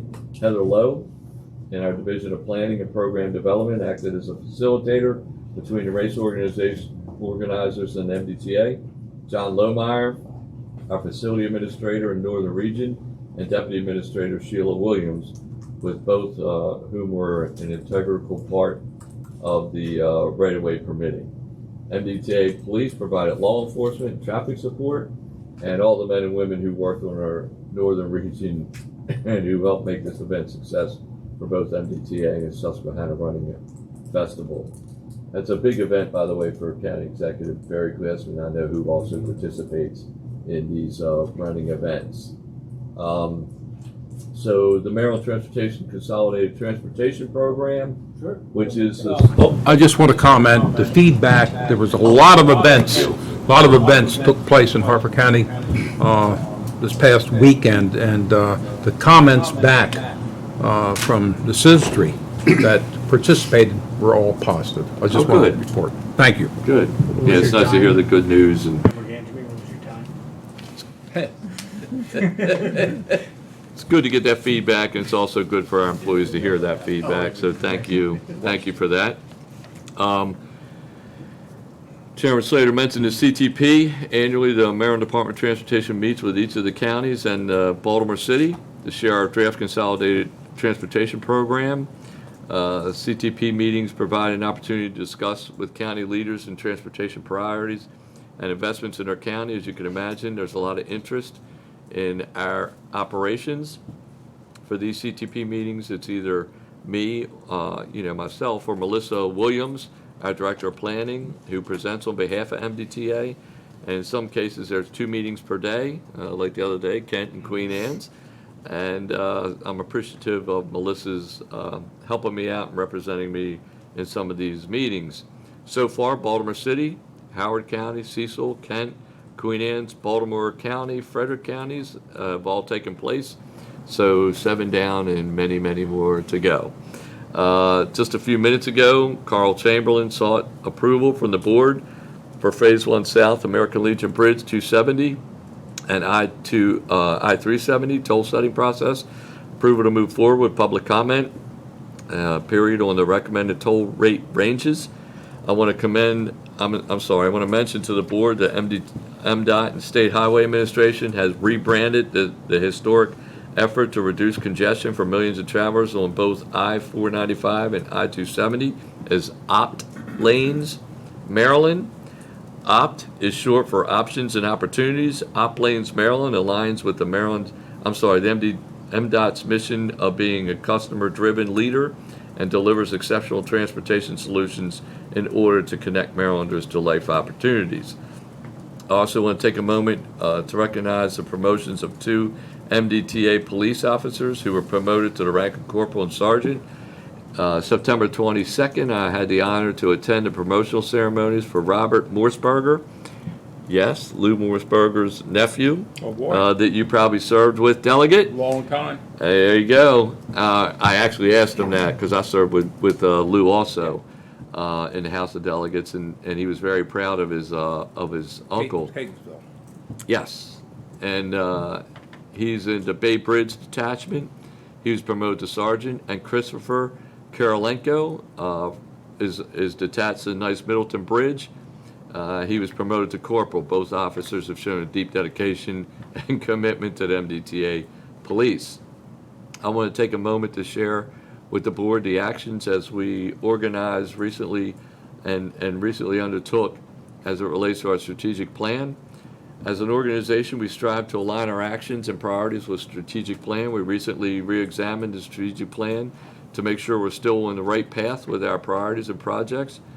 And we also wanted to show a connection with each and every employee of this organization for them to understand how they contribute to our strategic plan.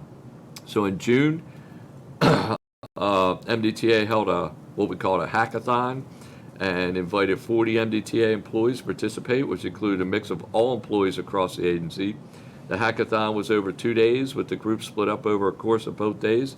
During those 2 days, the discussion centered around the MDTA strategic plan. While originally thought that an updated strategic plan will be needed, that was not the real outcome. MDTA has a strong strategic plan, which includes 5 goals. The missing piece was how is the MTA accomplishing its goals, and how employees, as I just mentioned, are supporting these goals, and how does it all tie together. The group wanted to amplify what MDTA is focusing on and share how those connected with all employees. We came to a decision that the action plan was needed, and that's what we're developing. The Office of Policy and Innovative Performance, led by David Green and Sarah Clifford, worked on several iterations and developed a roadmap which includes 10 actions that highlights the focus for MDTA over the 18 months. But please keep in mind that the MDTA is working on a significant number of other strategies as well.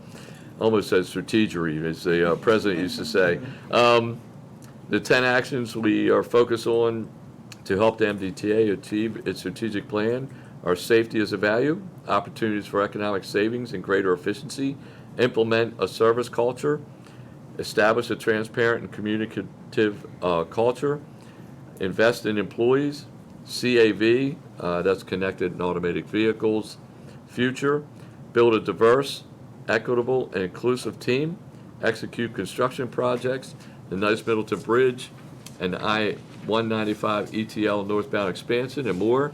Expand upon customer awareness, for example, Drive Easy MD and the AET 3G contract. We want the action plan to convey to all MDTA employees where the MDTA is and where we're headed and how they can support the MDTA. As a matter of fact, when you go to our website, you'll see, and you can click on the different strategies, and things will pop up at you for our employees or anyone that wants to look at it.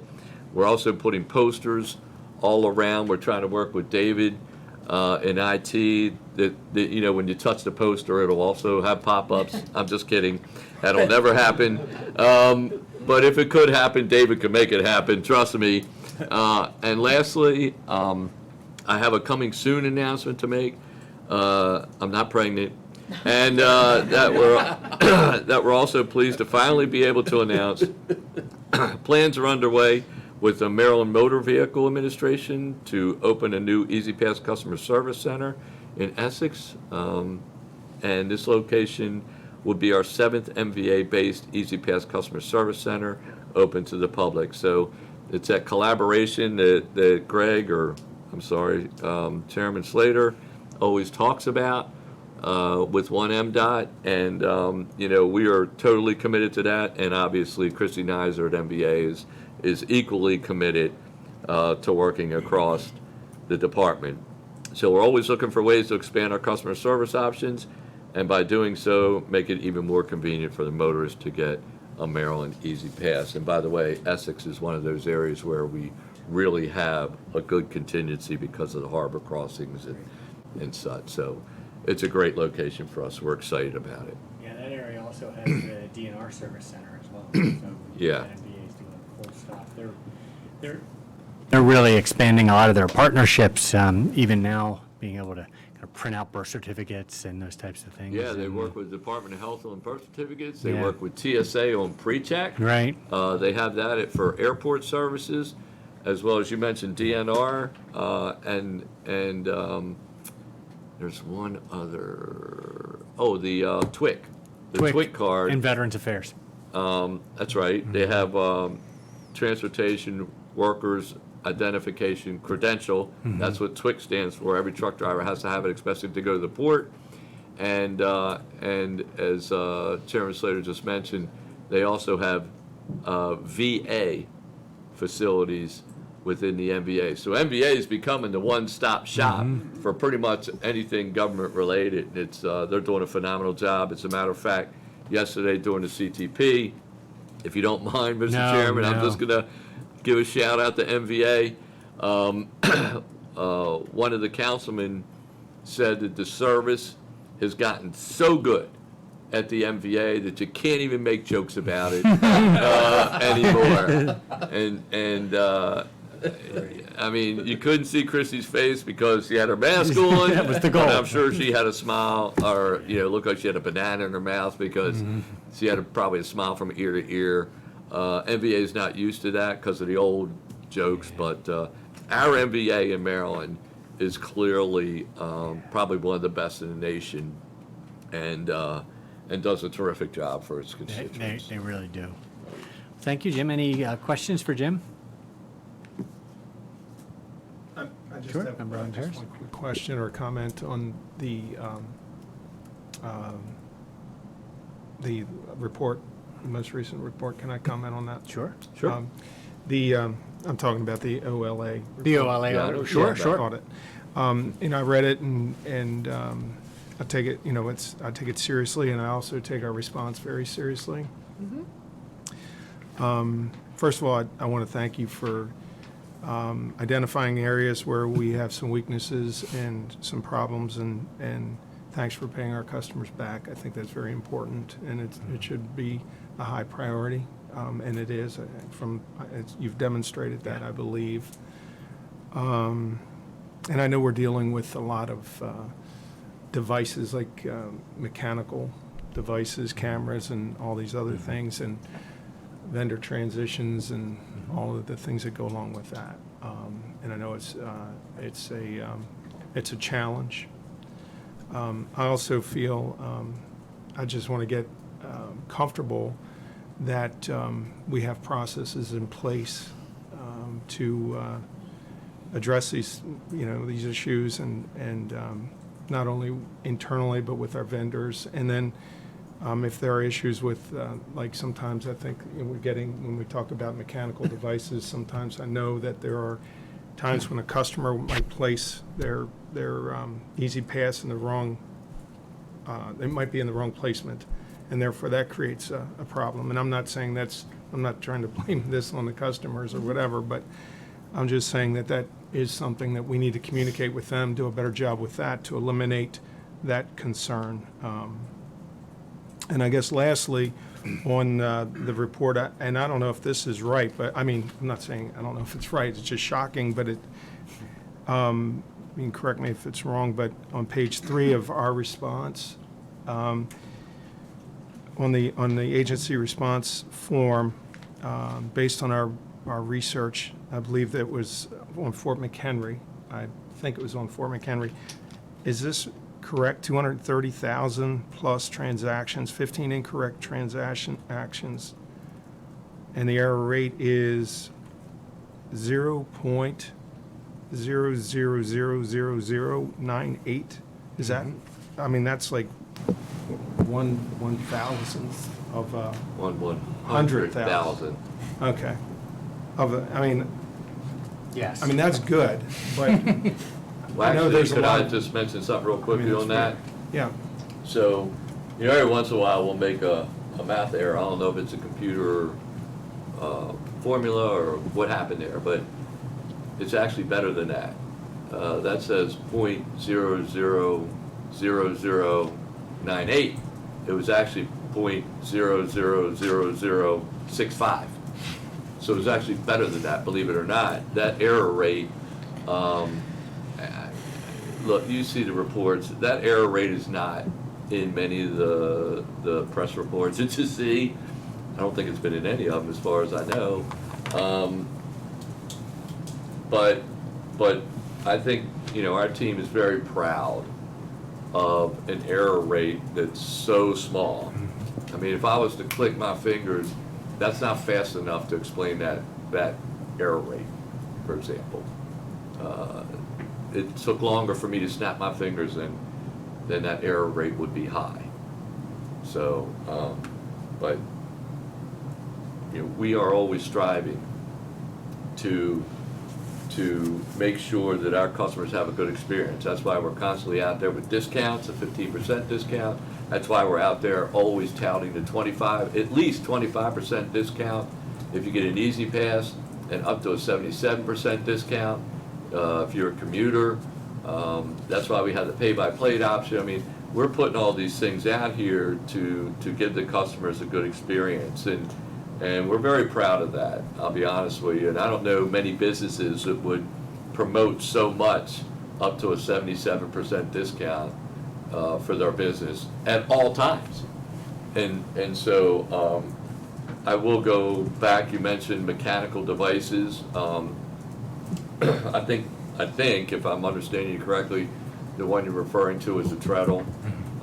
That's an example where we do have processes in place. Now, it may not have been explained in the report as well, but, you know, that was where the treadle was identifying two axle vehicles as trucks. We, at the MDTA, have processes in place that we recognized that there was a problem there, because what happens is we know, based on history, about how many trucks should go through each lane. And so when we see a spike like that, we notified our vendor immediately. The vendor shut down the lane immediately after being notified. But, you know, obviously there was a time frame in there that vehicles were miscalculated. And it was due to the processes that we have in place that we caught that error. And then we went back, because of that time frame I'm talking about, and reimbursed those customers. I don't know if I could find it, because I know there was like, I forget how many thousands of people that were reimbursed. Yeah, so again, we identified it, we told our vendor, and then we identified the customers that were impacted. There were 5,646 customers that were impacted, and we credited their accounts to $67,000. So we actually credited them probably more than what they actually deserve, because if we err, we want to err on the side of the customer. And so, again, we have processes in place. Was there a glitch here or there? Yes, we explained that. But we're always in the process of looking for when a customer would impact and trying to reimburse those customers. I think that's extremely important, and appreciate the work. I mean, it's, you know, I know it was a concern for many of us. Sure. Absolutely. Member Cox? I think, you know, Jim, when, you know, being serving the legislature, I was on that legislative audit committee for a time, and I can tell you, when concerns come in, sometimes you get a little hype, but also if you dig into it far enough and responsible far enough, you can then get to the responsible agency, which is this, to really get the right answer and get it correctly, a correct response to the people that did the audit. Are you doing it, you know, I mean, how are you doing the audit that gets reported and not communicated? Communicated, right, Deb? I mean, communicating with the agency involved, whether it's us or another agency. Yeah, and we've been an agency that has been very responsive with audits. I mean, we take them seriously. We have numerous audits every single year. Something that practically never, ever happens, especially an agency of our size, is to have an audit cycle, a 4-year audit cycle that had 0 reportable findings. That was our last OLA audit. You know, this audit, we have 2 findings, and even 2 findings is very small by quantity, especially when you think of the order of magnitude of this agency's responsibilities and how certain services are performed by control agencies for other agencies, but we have to perform them ourselves, which just broadens the scope of our audit. So you're right, we take every audit finding extremely seriously, these as well. And we'll be back to having no audit findings, you know, like financial statements. One of the things you get is a management letter. I can't even remember, it was around 2010-ish is the last time we've ever had a management comment.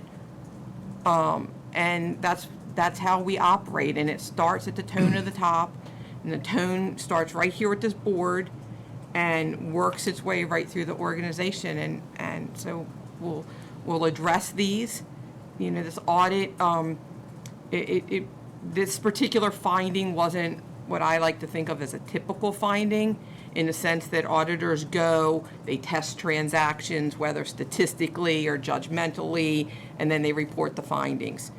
All 4 of these items came off of a tracking schedule that we had. We have 25 items on the tracking. 4 of them were these overcharges, the rest were undercharges. And when we talk about system errors, we have situations where we undercharge customers as well. So instead of the treadle adding axles, it's subtracting axles, and we err on the side of the customer, and we just absorb it. And then I forgot, you had mentioned something about people not correctly putting their Easy Pass in the right place, for example. And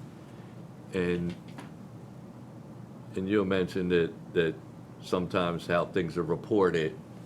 So, for example, Fox 45 came to us because they had a customer contact them and say that he was overcharged. He was one of the people who was overcharged because he read this audit, okay? Fox 45 called us, I don't know, it was about noon, maybe 1 o'clock. They said their deadline was 4 o'clock or whatever it was. And we could not even get in contact with the customer. We called them three times, emailed them. Could not contact the customer between Fox 45's deadline. Once we got a hold of the customer, now Fox 45 went with the story. Once we got a hold of the customer, we researched it and determined that he was getting ITOLs. Now, an ITOL, as you know, occurs when you don't have your transponder properly mounted, or you don't have it in your vehicle. I mean, whatever the case may be, we look at the tag, we see your tags associated with a Easy Pass account, and we charge you the old cash rate.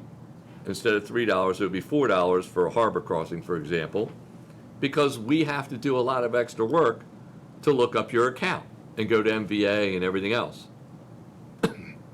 So we let the customer know that, and we said, your Easy Pass transponder is not properly mounted. And he said, yes, it is. It is properly mounted. So we mailed him some pictures. Said, show us in the pictures where it's properly mounted, because no one can see it. None of our people could see it on your windshield. And he said, that's not true. It's properly mounted. I have it above my visor. Well, the transponder needs to be on the windshield so that the gantry can get the signal through a transparent piece of glass to talk to your transponder. If you have it on the visor, you have what we call metal from your roof that's blocking the transmission of that transponder. So here's a customer who says he was being overbilled, had his transponder, quote, mounted properly. Come to find out, it was not mounted properly. It was not reading because he did not have it mounted properly. We tried to get a hold of Fox 45 and let them know what we found out, and you did not see a follow-up story. I mean, those are the kinds of things that occur where people read something like this, feel like they're being mistreated also, come to find out they are not after we do the research. So I just want to try and make the members aware of these are some of the challenges that we have, as we research these cases. But we find that we were not in error, the customer was. And you find that quite often. So, anything further for Jim? Member Cox? No? I'm going to make a motion that we adjourn, Mr. Chairman. Concludes our board meeting today. All those in favor? Aye. Any opposed? Did you get that, Natalie? Member. Answer me. They're quick when it comes to adjournment. Tell me you're not.